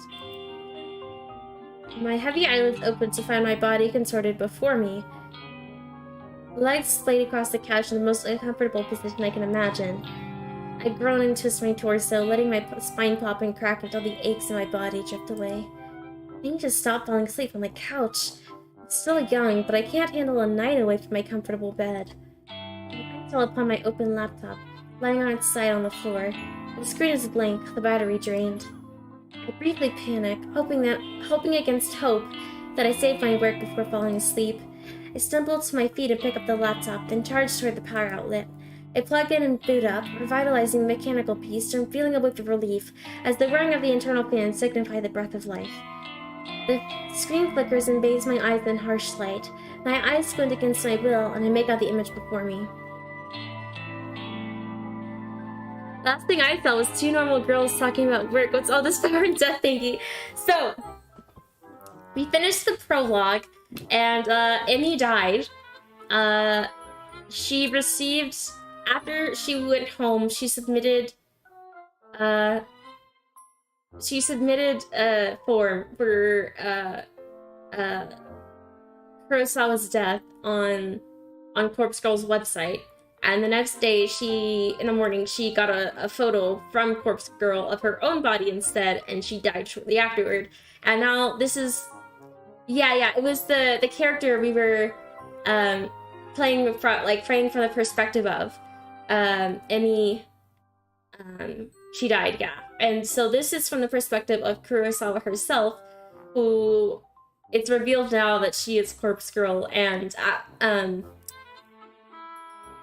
she owns and operates the website because she enjoys creating corpse photos of people that are fake and sending it to them. And essentially she started doing that for fun, and then she sent someone one time, and it actually resulted in their death, and since then she's been trying hard to have that happen again. So very morbid. Again, if you guys need to step away, feel free to. I can't play this game. It's V's backstory. It's not my backstory! I'm way too old for this sort of thing to have happened to me. I died in 1880, you guys. No! No, no, please. Please, no more Morbius. I'm begging you. Please.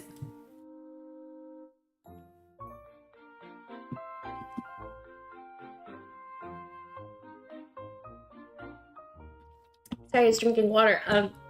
Yeah, if you guys don't know, I've been dead for like 120 years old? 122. It's 2022. 122. I've been dead for 122 years. It's a long time. It's a long time. 164? Is it? Can I not count?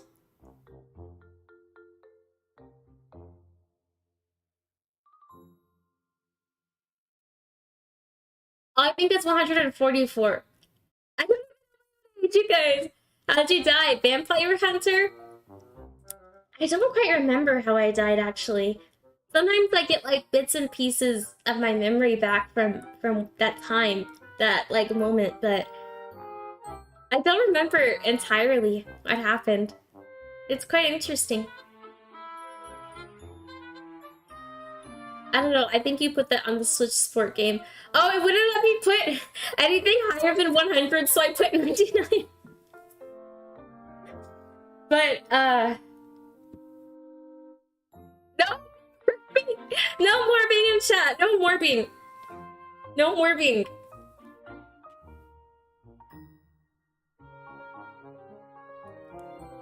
But yeah, if you're wondering why I'm wearing this outfit, by the way, even though it's 2022, so nobody really wears these sorts of clothes anymore.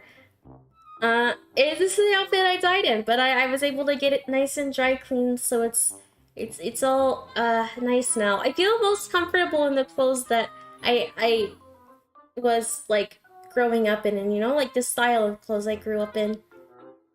I like modern clothes too, but people don't like to hire zombie bats for employees these days, so it's hard to scrounge up money for modern clothes. They're so expensive. What did you guys do to make inflation so bad? Jeez. Like, you want to know how much clothes used to be when I was alive? So cheap. You guys made it so horrible. What did you do? What did you do? We're back, can't afford anything these days. Everything is so expensive. The screen flickers and bathes my eyes in a harsh light. My eyes squint against my will, and I make out the image before me. The mutilated corpse of my latest victim. Perfection in picture form.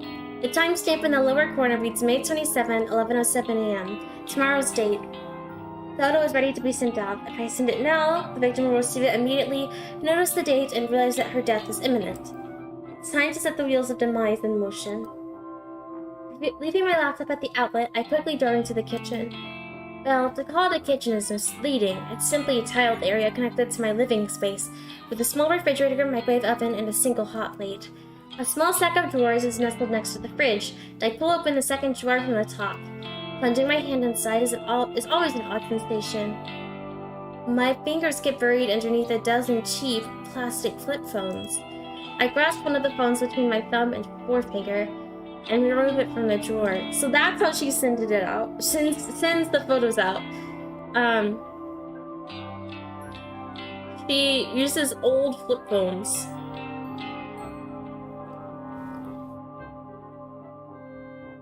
I flip the screen up and turn the device on, relieved to see that its artifact still holds power. To be fair, I charged up all these phones just a few weeks ago, but the fact that they retain a charge after being inactive for so long is a testament to their engineering.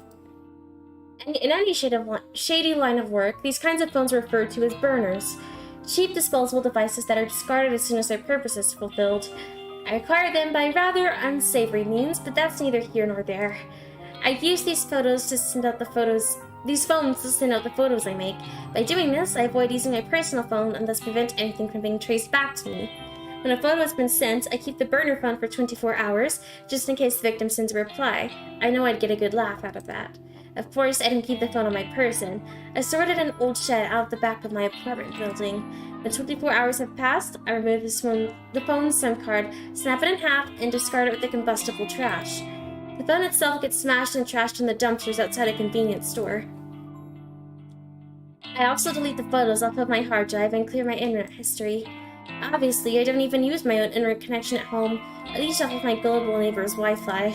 He's under the impression I can't afford my own internet connection, whether or not I convince him of such is irrelevant. So, he's happy to share his connection with me. Should the police ever try to track my actions, they'll only be led straight to my neighbor. I've gone to great lengths to ensure my actions are untraceable. This has all been in anticipation of my inevitable success. Looking down at the pink phone in my hand, I clear my mind and focus on the task before me. The photo is transferred easily from my laptop to the burner phone. Once complete, I open the text messaging app and enter the victim's phone number. I leave the message field blank, but I attach a photo, of course. The victim will receive an empty text message from an unknown number with only an image attached. The message is just about ready to send, but there's one more flourish I'd like to add. I open a particular app I previously downloaded to every burner phone. It's simply called Number Mask, and it's one of the most ingenious apps I've ever used. The app asks for the number I want to use. I punch in my memorized trademark, 666-33-666-222, 666-444-666. Now, when I send a text message, the receiver will see these numbers appear on the caller ID. Not only does it mask the burner's real phone number, but it's an extra calling card to help boost my infamy. I smirk, my thumb covering over the I smirk, my thumb hovering over the send message button. I'm sorry for stuttering so much, you guys. This is it. This is going to be my long-awaited victory. The second victim is going to end up dead. I just know it. This is the stepping stone to my success. The second of many bodies that will pave the way to glory. To my glory. I send the message.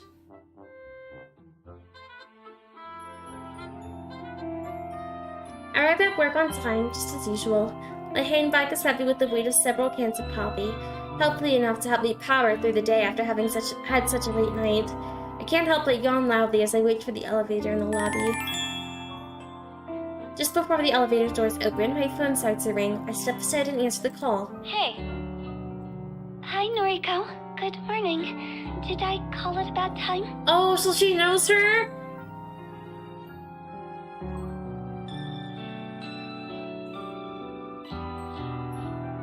Wait,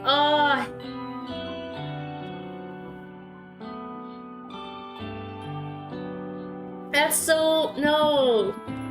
In the prologue, we were playing as Emmy, a girl named Emmy, who worked at the same clothing store as Noriko, and she got fired because of Noriko, and we talked to Aoi outside of the store, and Aoi told us to use the Corpse Girl website to get revenge on our coworker.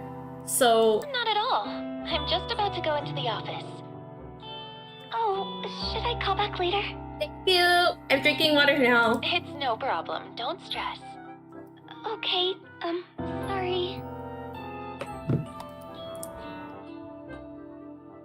The nervous, apologetic girl on the other end of the call is Aoi Sato, an old school friend from back in the day. Though we never really had any common interests, we used to be inseparable at school. She was shy, I was introverted. It was a combination that worked in our favor, even if our conversations were a little on the boring side. Saying that we're no longer shy and introverted wouldn't be entirely true. Aoi has gotten better, she's definitely more outgoing, but she still suffers from a great deal of social anxiety. As for me, I'm still pretty introverted. My tolerance for being around other people has improved a bit, but I do prefer solitude. Visiting places I've never been to before puts me on edge. To call Aoi my best friend would be accurate. She's my closest confidant. Even so, she knows nothing about my part-time masquerading as corpse girl.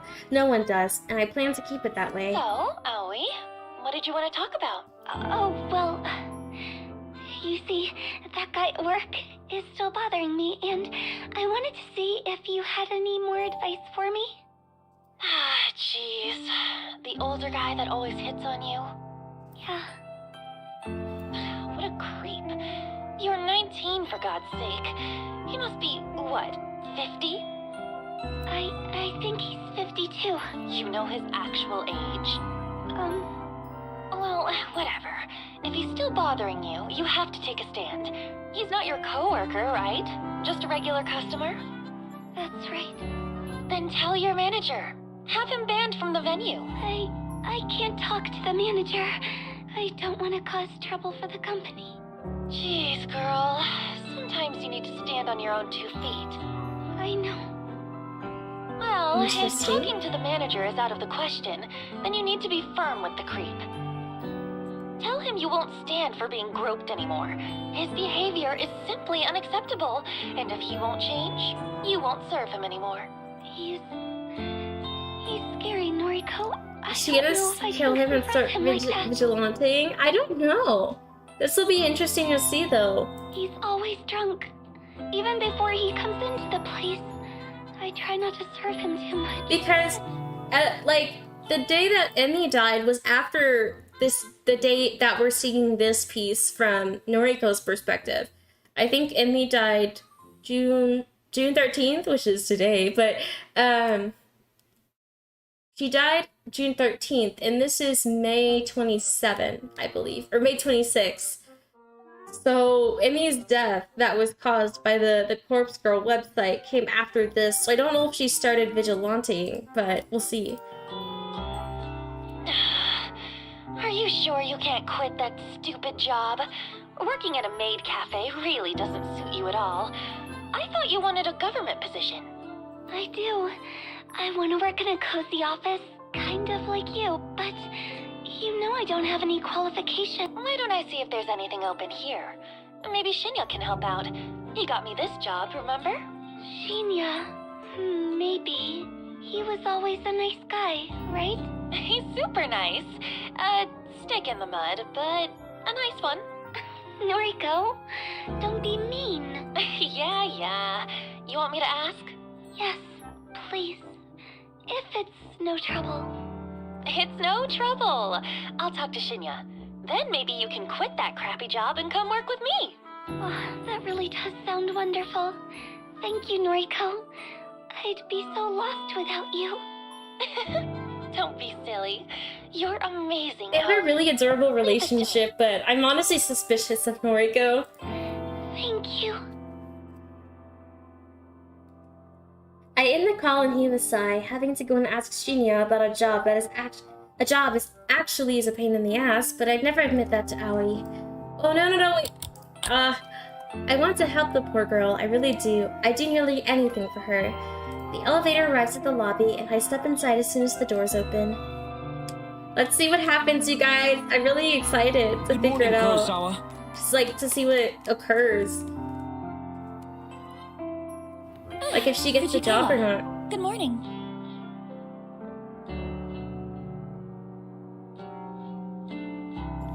Yaru girl with nerdy sidekick is the best dynamic. I agree. Do you have a fave character yet? Oh. I haven't seen enough of Aoi to say whether or not I really like her. Noriko's interesting, but it's like the type of protagonist you love because you hate them so much. Or antagonist that you love that you hate them so much. Or you love... Wait. Yeah, I said that right. Then there's Emmy, and then there are the two other girls that we didn't really get to see much of. I don't know if they're coming back at any time because we're not super far into the story yet, but I think I really liked Emmy. I'm kind of sad she's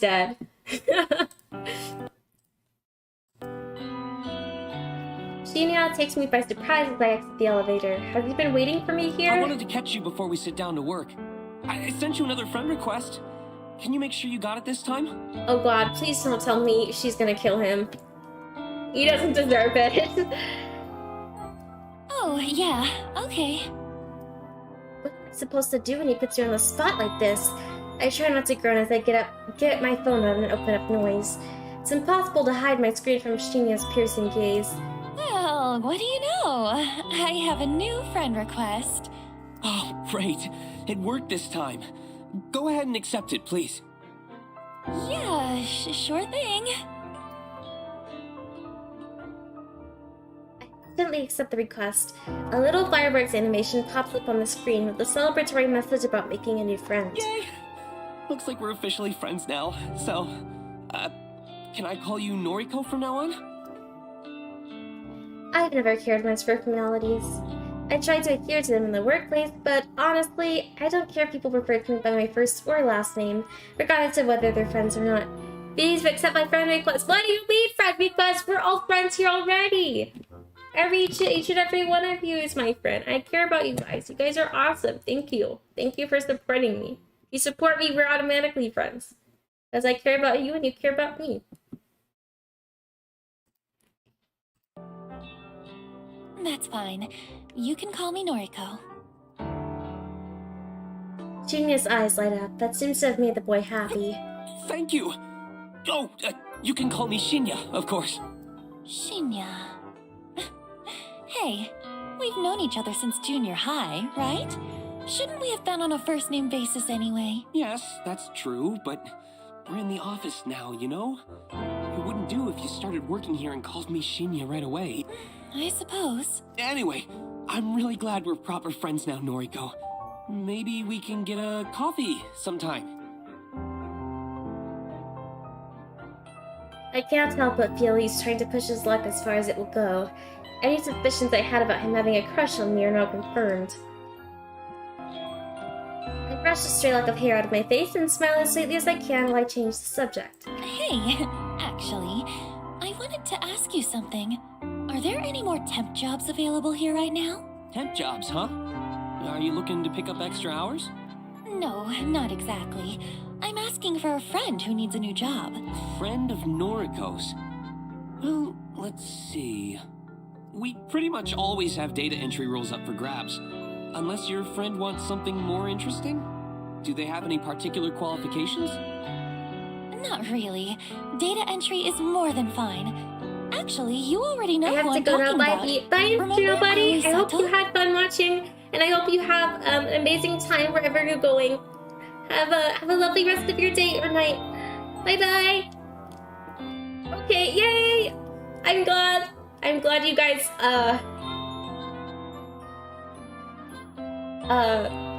I'm glad you guys support me, and just know that I will always support you guys and cheer you on. Everyone deserves a little bit of happiness and support in their lives.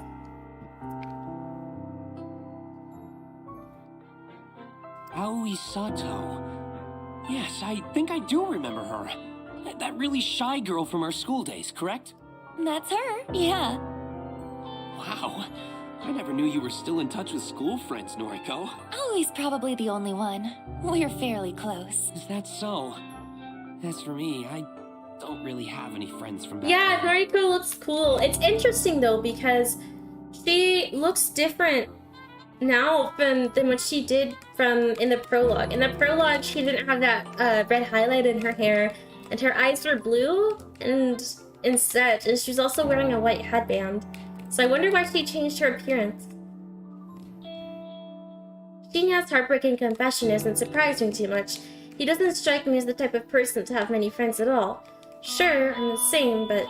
No, but what am I saying? We're friends now. So I He's guess I do contented keep in by touch with that. school friends. Yeah, I guess so.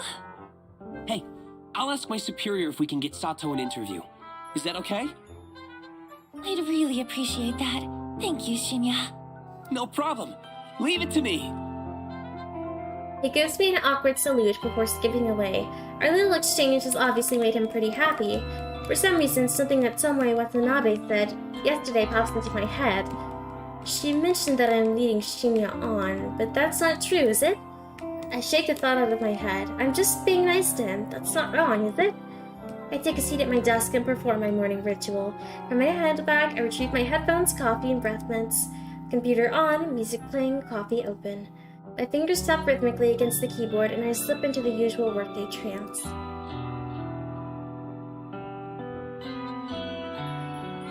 So, I see that you're connected with Shinya on noise now, huh? Someone's back! I missed her. I love her so much. She's so pretty. My walk to the train station is interrupted by a familiar grating voice. Sounds like both of you are getting on pretty well. How did you... Oh, of course. Tomoe and I are already friends on Noise. She would have seen a notification when I accepted Shinya's request. It's actually kind of strange that Tomoe and I are connected through the app. We added each other on my first day of work before I learned how much of an intolerable excuse for a human being she is. Why, I sure hope nothing bad happens to me too! We simply never deleted each other, even after all these months. Her posts are entertaining anyway. And since I rarely ever post anything myself, she probably forgot we were connected at all until today. Now look, don't get me wrong, you hear? I ain't actually interested in Shinya. Nah, I'm real happy for you both, like. But what I can't stand is a skank like yourself getting some while I'm over here all dry like a desert. What the hell are you talking about? It pisses me off that guys just sluts like you, and you barely have to put in any work. Meanwhile, nice girls like me gotta put in so much effort to even get noticed. You think all of this is just natural? I put so much effort into how I look, you know? And guys like Shinya don't even bat an eyebrow at me. You mean bat an eyelid, right? Whatever, it don't matter. I'm sick of skanks like you getting everything for nothing. Look, let me be honest with you. I'm not interested in Shinya, and I'm not trying to be with him. I don't chase guys, and it's pretty rare that they chase me. You've got me all wrong. Like I believe you. Do you spend your time chasing chicks then? That's not your business. But you don't have to worry about me pursuing Shinya. Tell you what, any guy at the office is all yours, okay? I'm not interested. Oh, is that how it's gonna be, slut? You think no one is good enough for you, but they're good enough for me? You're just like all the other girls. You think I'm worth being pitied? You think I need it? Jeez, Well, she's getting worked up. I don't want your pity. You're nothing but a fake skank. Tomoe pushes forward, her bulk floating off the sidewalk and into the thicket of trees bordering the path. Oh, jeez. A burning slap across my face comes out of nowhere. I'm blinded by white stars and my entire face feels like it's on fire. The strike is hard, sharp, vicious. It happens so suddenly that I'm having difficulty processing it. I stumble, but my legs don't quite give out. My mind races, trying to put together what just happened. Tomoe hit me. Why? Why did she hit me? There's a strange sort of disconnect in my mind. My body doesn't feel like my own. Like this isn't actually happening to me, but rather I'm watching it happen to someone else. Dear, what to me? I know, Tomoe, look me. I feel like they both are in a good spot and attracted to me too. They're both very pretty. Time seems to slow down and speed up all at once. A slap replays twice my mind before Tomoe's hand even leaves my face. I catch a glimpse of her furious expression, red and strained and overcome with anger. I hate you. I hate everyone like you. Don't pity me. The second strike connects with my chin and I flinch, my entire body paralyzed with pain.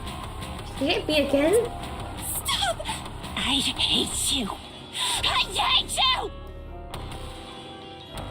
Tomoe has lost it. She's absolutely furious and I can't even figure out what I did wrong. Her third attack is a curled fist aimed straight at my stomach. Through sheer luck or complete accident, I tumble backward, narrowly avoiding the punch and instead landing on my rear. The pavement is rough and hard, but I'm sure it feels a lot better than taking a fist to the gut. Tomoe screams and rushes at me, but I scramble to my feet and grab her by the wrists. She flails wildly, her eyes looking like they'll pop out of her skull at every given second.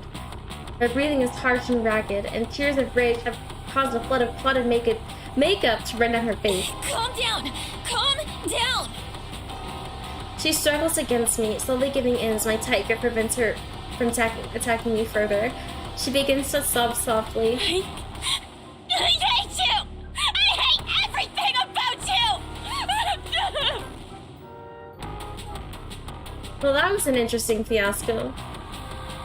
With a great pull, Tomoe frees herself from my grip. She steps away, cursing, and then runs past me. I blink in disbelief as she breaks into a sprint, heading in the direction of the train station. I raise a hand to my tender face and touch it gently. The stinging sensation is completely new to me. She sounds like she's been hurt before. I agree. Something's definitely happened to Tomoe. Of course, that doesn't validate her lashing out at Noriko like that, but never before have I been attacked like that. What the hell was all that about? I can't believe she hit me.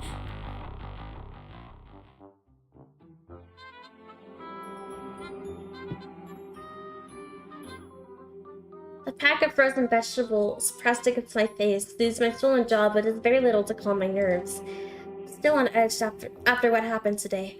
Tomoe actually physically attacked me, all because I said something, not sure what, that provoked her anger. Maybe that girl is more complicated than I gave her credit for. Seems like she has her own inner demons, just like the rest of us. I've replayed the event in my head 100 times since returning home. Without confronting Tomoe about it, I don't think I'll ever figure out what incited her aggression. Oops, I clicked out of the window. Hold on.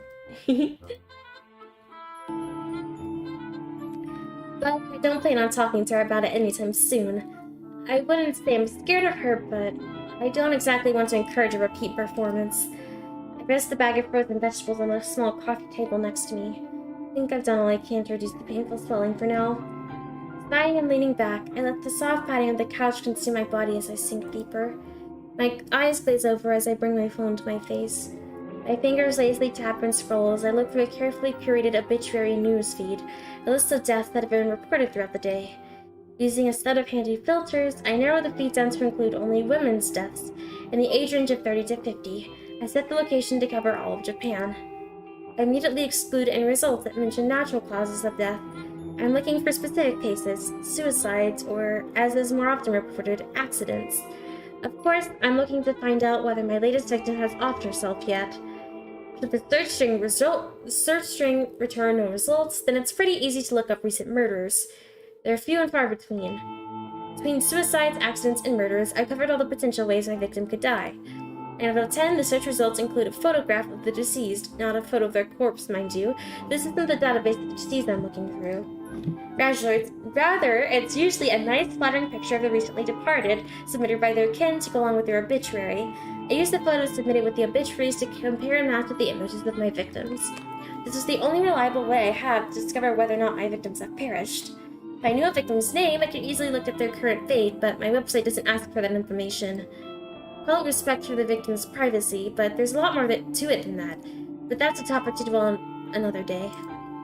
Tonight's search turns up no solid leads. I'm disappointed, but this result isn't entirely unexpected. After all, I set the date on my latest victim's photographs to tomorrow. There's still time for her to freak out and end it all. I decide to go to sleep early tonight. I'm not even feeling hungry enough to eat the cheap convenience store meal that's been sitting in my fridge since yesterday. Though if I go to sleep now, it'll feel like tomorrow arrives sooner. Tomorrow. I'll have to see Tomoe at work. There's no way I can avoid her since her desk is so close to mine. The idea doesn't sit well with me. On the other hand, my victim might conquer herself, which would definitely make me feel better. Could very well be my next success, and the suspense is just about enough to kill me. Tomorrow. Let's see what happens. I'm excited to see. Or is it the end of the act? Oh, no, it's not. Okay, it's just the loading screen. So, this is Wednesday morning.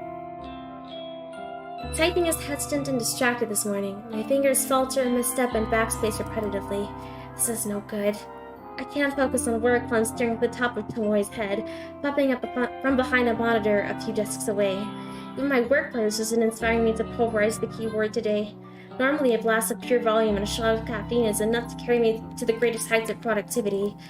I press a finger to my pursed lips, trying hard to regain my focus. I absent-mindedly notice that I missed the edge of my top lip when applying lipstick this morning. Damn, I'm really out of sorts today. At least I've managed to apply some extra blush to cover up the faint bruising on my face. Might have overdone it a little, but it's better than looking like I just stepped out of a boxing ring. Good morning, Noriko! Boy, have I got some neat news for you!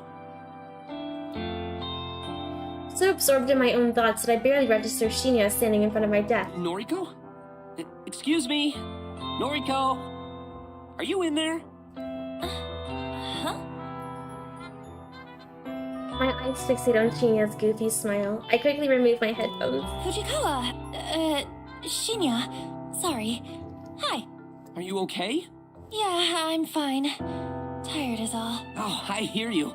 I was up late last night. Boy, I must have been up past 10. Just could not put down this new crime thriller I've been reading. Oh, yeah, right. I was up late reading too. Your horror novels, right? Don't they leave you feeling a little scared before you go to sleep? No, not really. It's all fiction, so it's pretty easy to distinguish from reality. Is that so? Wow, that's not like my book at all. The crimes in this story are all based on real cases. My jaw hits the floor every time I turn the page. Uh-huh, yeah. Anyway, let me tell you this. Your friend Sato can take a data entry True, opening it's starting true. from Monday. She doesn't even need to interview. That's how much the boss trusts me. I'm genuinely impressed with Shinya's ability to score Aoi a job. Say what you want about the guy, but the bigwigs obviously have faith in him. Wow, It's all Shinya! fiction. I don't know what to say. Thank you. Thank you so much. Don't thank me yet. Sato is going to be worked to the bone. I hope she's prepared for it.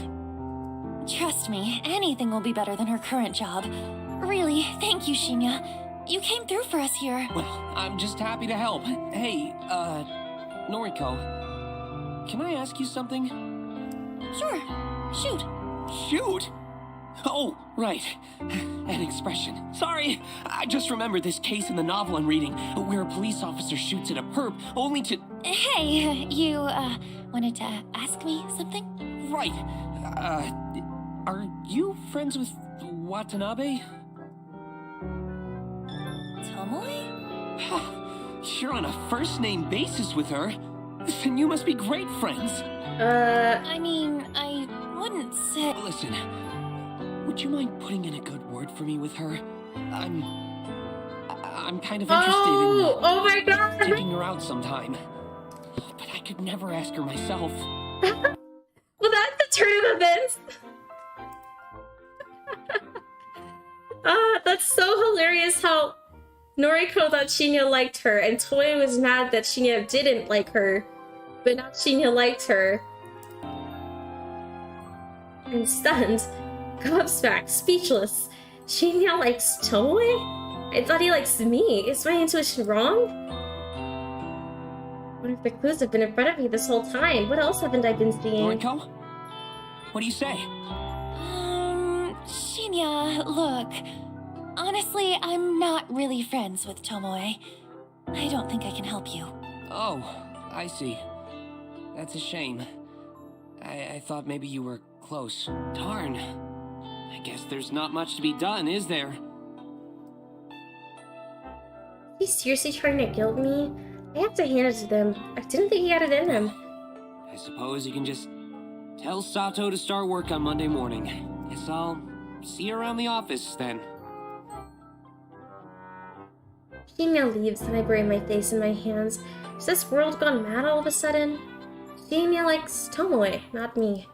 It's not that I'm disappointed. Hell, I don't even have feelings for the guy. But for him to be interested in someone vapid like her just blows my mind. That's an insult to literal injury. Tomoe assaulted me yesterday. She has a vicious, violent side to her that Shinya doesn't know about. Could be in real danger if he pursues her. Completely unable to process what I should do. Shinya scored Aoi a job, and I'm truly thankful. Do I feel like I won one? Should I ask Tomoe out for him, or warn him about her? I need to clear my head.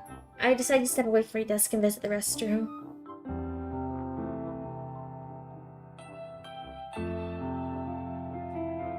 No need to use the restroom. I enter a stall and lock the door behind me. Sitting on the toilet's closed lid, I lean back and exhale. Getting too caught up in office drama, that's what the issue is. It's unlike me. It's supposed to be stoic, unflinching. It's my ideology, my entire identity. My emotions are better locked away than stitched on my sleeve. I'm a corpse girl, for crying out loud. My purpose is bigger than all of this. I'm destined for greatness. The day will come when people fear my name, right? I shake the doubts from my mind and pat my cheeks. And I fill up my water bottle with some more water, so sorry if you guys hear water noises. I'm doing all of this for the right reasons. I know I am. If I start doubting myself now, I'll never see my mission through. An unfamiliar jingle rings out through the restroom, echoing off the walls. Sounds like a phone alert, but where did it come from? It takes me a few seconds to realize I have my own phone in my hands and it's vibrating incessantly. I must have grabbed it subconsciously from my desk when I stood up. The screen is lit up and a message reads, "One new article matches your custom filter." Oh no. Wait, what? The auto newsfeed I set up last night, it actually located something? I hurriedly unlocked my screen and opened a certain app, the same app I was scrolling through last night looking for obituaries. A little unread mail icon stood at the top of the screen, blinking and practically shouting for my attention. I hit the icon and read the information presented to me. Article posted online today, 11:22 a.m.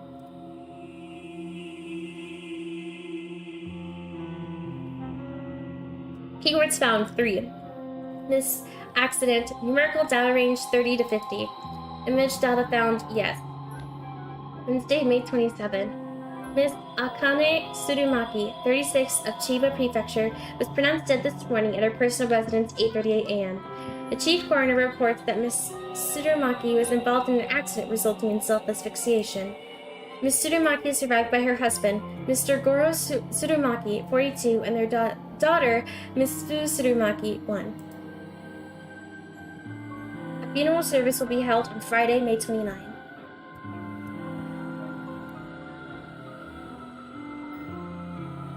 View image attachment? I hurriedly tap the button and gasp as the image loads.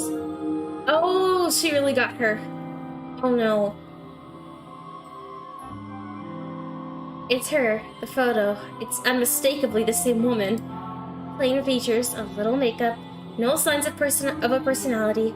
Akane Tsurumaki, the latest victim to receive a photo of her own corpse.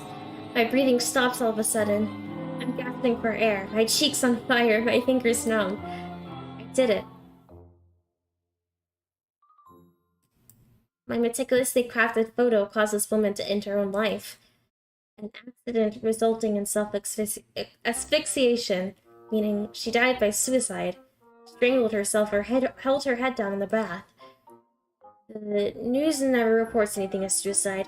It's such a taboo topic in this culture. Everything is always an accident. All this time I've been trying to compel somebody to kill themselves. My corpse photo is constantly becoming more and more elaborate, more and more convincing and realistic.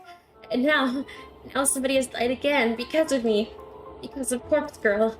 It's right all along.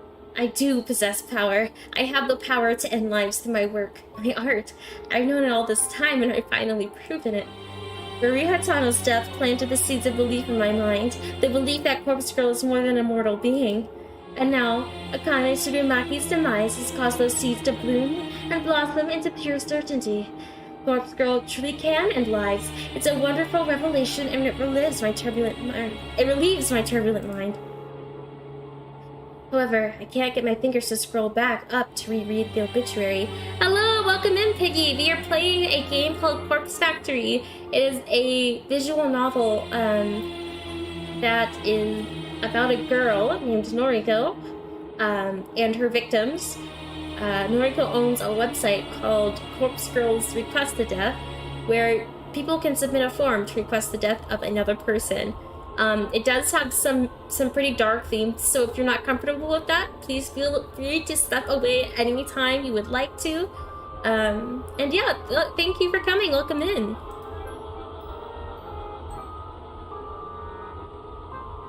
My hands aren't functioning. My legs dangle lifelessly from the toilet seat, and my coffee from this morning is working its way back up my throat.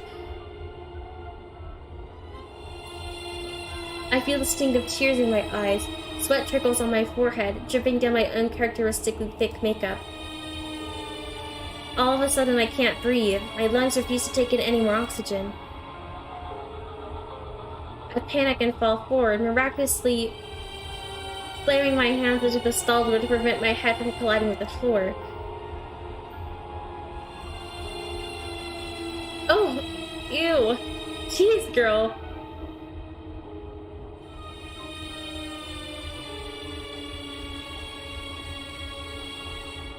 My eyes roll back and my tongue lolls out of the side of my mouth, dangerously close to the tiled floor, but completely out of my sight and mind.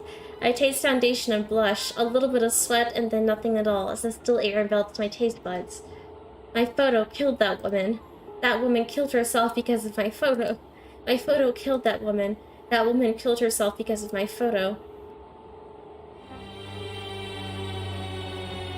She's not dead! She's not dead! She killed somebody else! And she's freaking out because of it. My woman killed that photo of herself. Because of that photo of the woman who killed herself in the photo, my eyes begin to regain their focus and my stomach turns, heaves and shakes, and warm coffee spills from my lips as I try to smile but only manage to gurgle.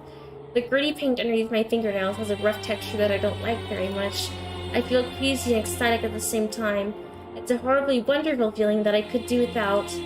So much for stoic, unflinching Noriko. Remember stoic, unflinching Noriko? This is her, writhing on the bathroom floor, her lungs working once more and her breath ragged and gasping, sucking in air like a mosquito sucks in blood. I don't pay much attention. Did she kill the blonde one? She killed a random stranger that was submitted to her form, and she's been struggling because none of her recent attempts to send out photos of people have resulted in them dying. But this time it did, so now she's like freaking out in the bathroom of her office. This is Noriko. Noriko with her grandiose fantasies of death and killing people without having to kill them at all. Without having to leave her apartment because the outside world is scary and there are people out there probably trying to kill her.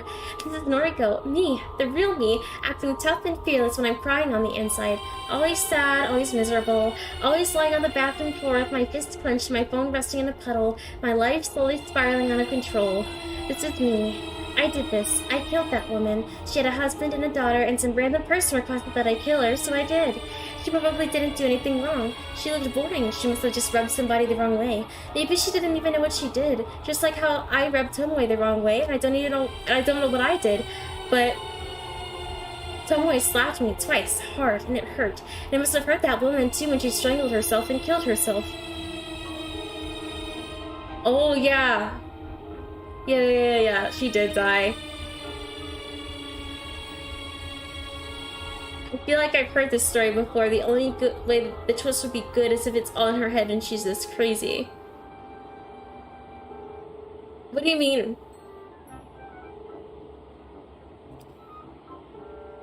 I killed her. I directly killed her with my indirect actions.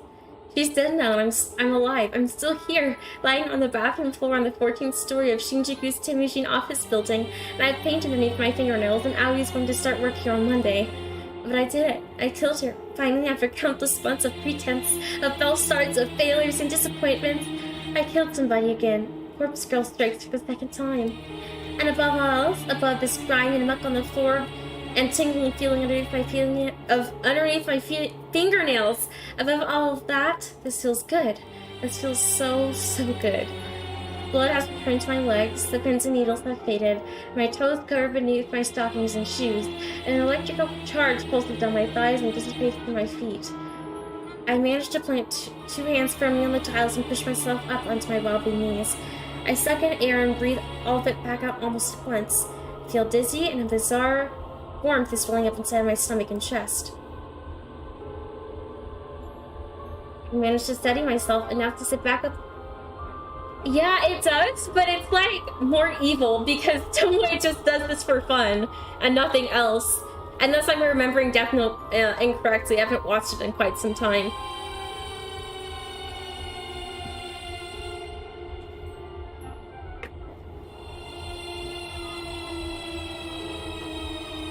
I managed to steady myself enough to sit back on the top of the toilet seat, with my feet planted firmly on the ground and my hands resting on my lap. I tried to regain my sense of self. I might have lost my composure a little bit upon reading the news, but who could blame me? Everything I've worked for over the last year is finally starting to pay off. My second victim is dead. With this, corpse girl's popularity is sure to rise. Yeah, I agree. More and more people will issue requests through my website. More and more people will receive corpse photos, and more people will... She killed herself. She killed herself. Oh, how I wish I could see the real body. But I could only see her mangled corpse, drenched in sweat and finally at peace. I noticed my phone was wedged between my wet fingers. I must have subconsciously scooped it up from the pool of muck on the floor. I try to ignore the sticky texture clinging to the screen. My fingers are no longer numb. I scroll up and reread the obituary article. Miss Akane Furumaki, 36, of Chiba Prefecture, was pronounced dead this morning. Dead. Pronounced dead. My breathing staggers once again. My jaw gently lowers. Involved in an accident. Hot steam clouds my face, resulting in self-asphyxiation. I salivate unconsciously, a trickle of moisture creeping down my chin and dropping on my lap. My cheeks are flushed, my vision slightly blurred. She killed herself. Because of me. She killed... I let out a gasp as my hips rise against my will. My toes curl, my legs stiffen, my skin tingled. I lean back against the cistern, the cold porcelain penetrating the thin fabric of my clothes and chilling my burning hot skin. My eyelids flutter, my mind hazes over. I can't control my body any longer. All the anticipation of the last few days, the tension building in my muscles, I can't. My legs tense up, my knees buckle, my neck tilts back, a whispered gasp slips softly between my lips. My phone falls to the ground once more as my fingers slowly uncurl. Oh, she passed out! The dull tink sound as it hits the floor is the last thing my foggy mind registers before I drift away. That's probably why she lost her job. You look like horse shit.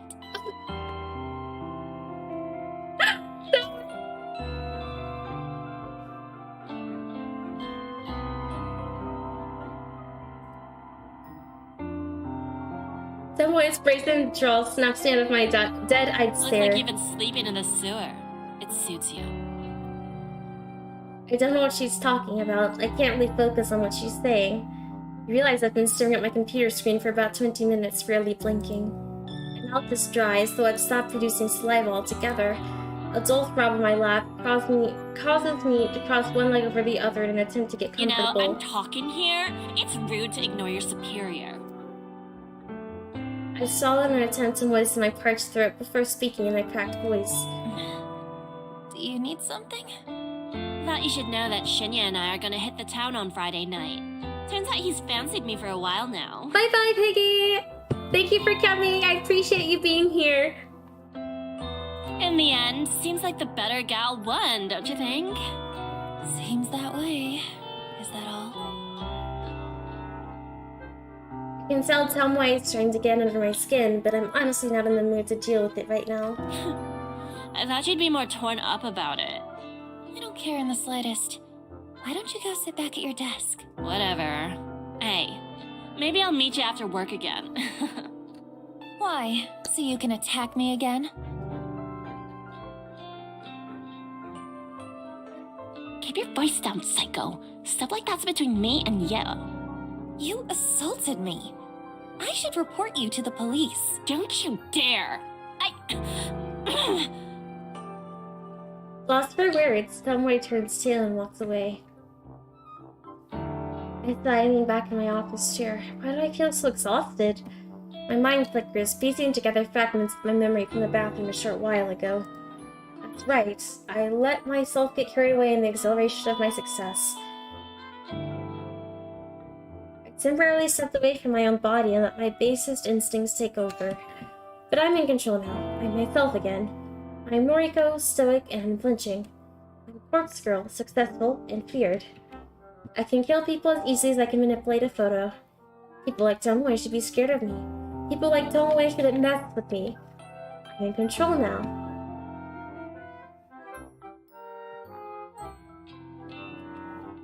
Based on the content warning the game gave earlier, and what I'm seeing in her now, I can kind of piece together what's happening with her, but I won't spoil.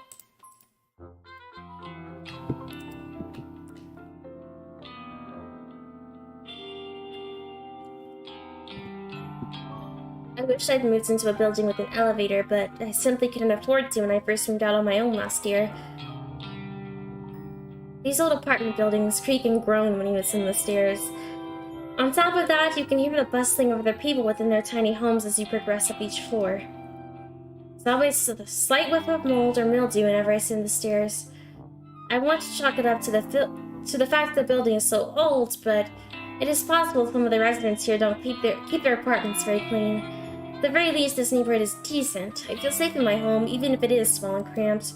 My neighbors are respectful, from what I can tell, not that I really know them at all.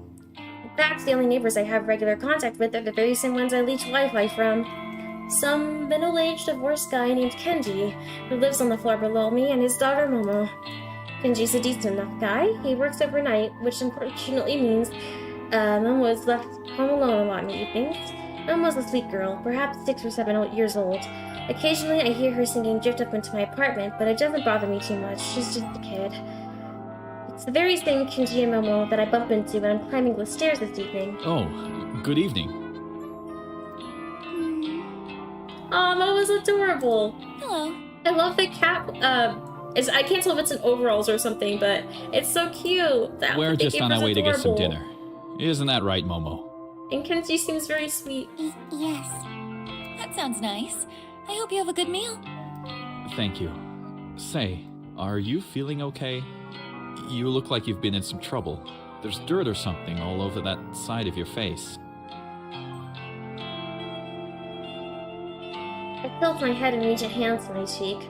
Sure enough, dry muck has blended into my makeup and caked over my face.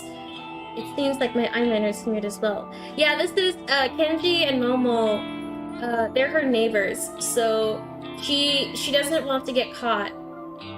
But I'm feeling about the child. The child isn't gonna be able to kill somebody. But I mean, it's possible Noriko could do something, but I really hope she doesn't. That would be really, really sad. But Kenji and Momo are her neighbors that live near her, and she uses their Wi-Fi instead of her own whenever she does her work as corpse girl, so she doesn't get caught. This one I fell in the bathroom? Damn it! It looks like this all day? Oh, right. Try to make up some lies so Kenji doesn't worry about me. I actually fell asleep on the train home, and I guess the seats were kind of dirty. Is that so? You should wash your face and do your makeup again. I can help if you like. Oh, she's so sweet. Maybe it's haunted Wi-Fi. Thank you, Momo. I'll be sure to wash up and make myself look nice again. You should go have dinner with your dad. The girl nods resolutely. Well, I hope you're okay at any rate. Have you been working hard at the bank? Oh, actually, I just work at the head office for the bank, so... Oh, that's right. Sorry. Data something, right? Yeah, data entry. It's a bit dull, but I'm happy enough. That's good. That's very good. I know it's hard for kids like you to get good work in this economy. When you find a job like that, you really have to hold on to it. When I was your age, I could only find cleaning work. I must have had a dozen different janitorial jobs before I met Momo's mother. Blinked a couple of times. It's not like I talk to this guy often. Really, we hardly know each other. Still, I've never heard him actually mention Momo's mother before. Most of the things I know about him I just pieced together from context. Mom? Of course, things are different now. I have Momo, and her mother isn't around anymore. Cleaning work doesn't cut it these days. I was really lucky to get into security. It means I can work overnight while Momo sleeps, and I can still take her to school every day. Security, of course.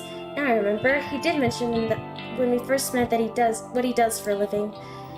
If memory serves, he works for a private security company. I assume he guards corporate offices or parking lots, something like that. Anyway, what was I saying? Oh, yeah. Hold on to a job if you like it. That's very important. Thank you. I'm happy at Temujin, so I plan to stay there. Very good. Oh, Momo was telling me earlier what she wants to do when she grows up. Weren't you, Momo? Dad? Come on now. Tell Nariko what you want to be. A scientist. Oh, that's so adorable. Wow, a scientist. That's a great job. I'll be rooting for you, Momo. The girl blushes and hides behind her dad. She's inherited her mother's book smarts, I'm certain. She definitely didn't get her brain from me. Anyway, we're gonna get going. Enjoy your evening, Nariko. Thank you, you too. Bye-bye, Momo. Bye-bye. The two of them bow their heads and follow the rest of the stairs down. I continue up the next flight of stairs, reach the landing, then turn the corner to enter my own apartment.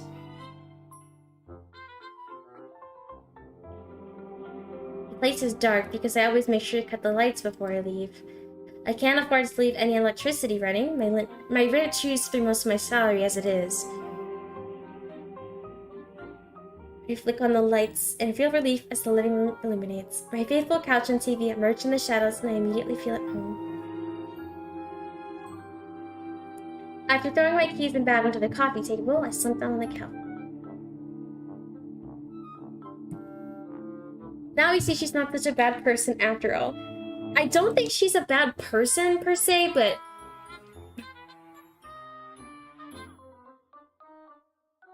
I think she, how do I say it? I don't know how to express it, but it's like, I don't think she's inherently a bad person. Like, she doesn't do things that are outright bad to other people. Like, she's not gonna go bully a child in public, but like, she does. I think she's the type of person that does crappy things to other people if she can't directly experience the consequences.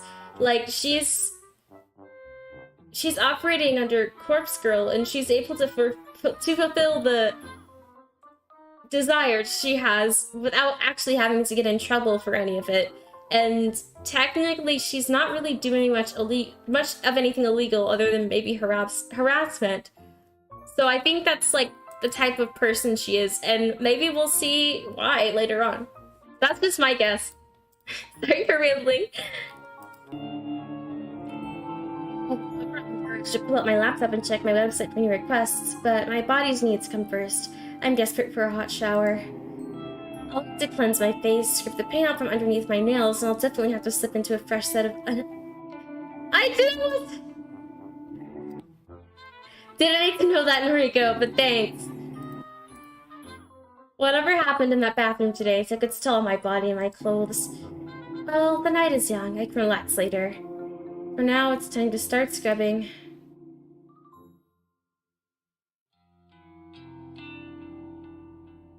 This is Thursday morning. And with that, I think we'll leave off here. Let's save.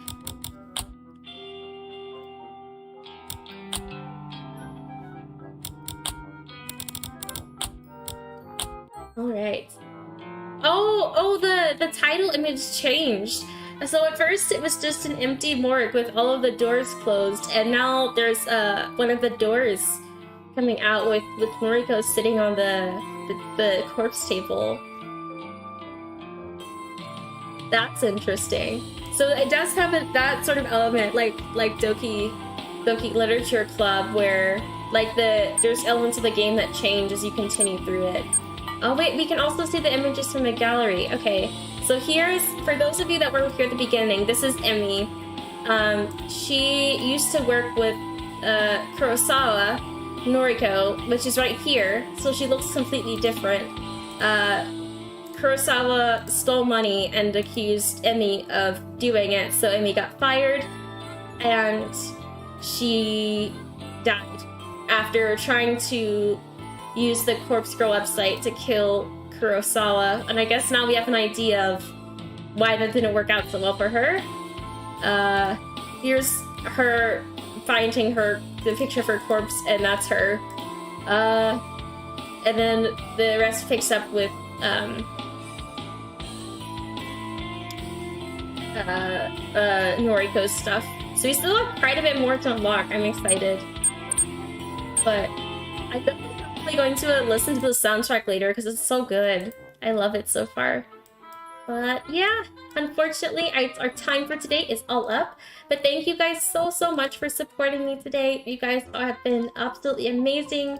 And it's nice to know that you guys enjoyed the stream and have been enjoying this game so far. Definitely very morbid, very ominous sort of game. But I'm enjoying it so far and I can't wait to see how things pan out for all the characters. But I will see you guys soon. The schedule will be coming out right after this stream, so stay tuned for that. And I'll see you guys later this week. Have a great morning, evening, or night wherever you are, everyone. And I will see you later. Bye-bye! Bye, everyone!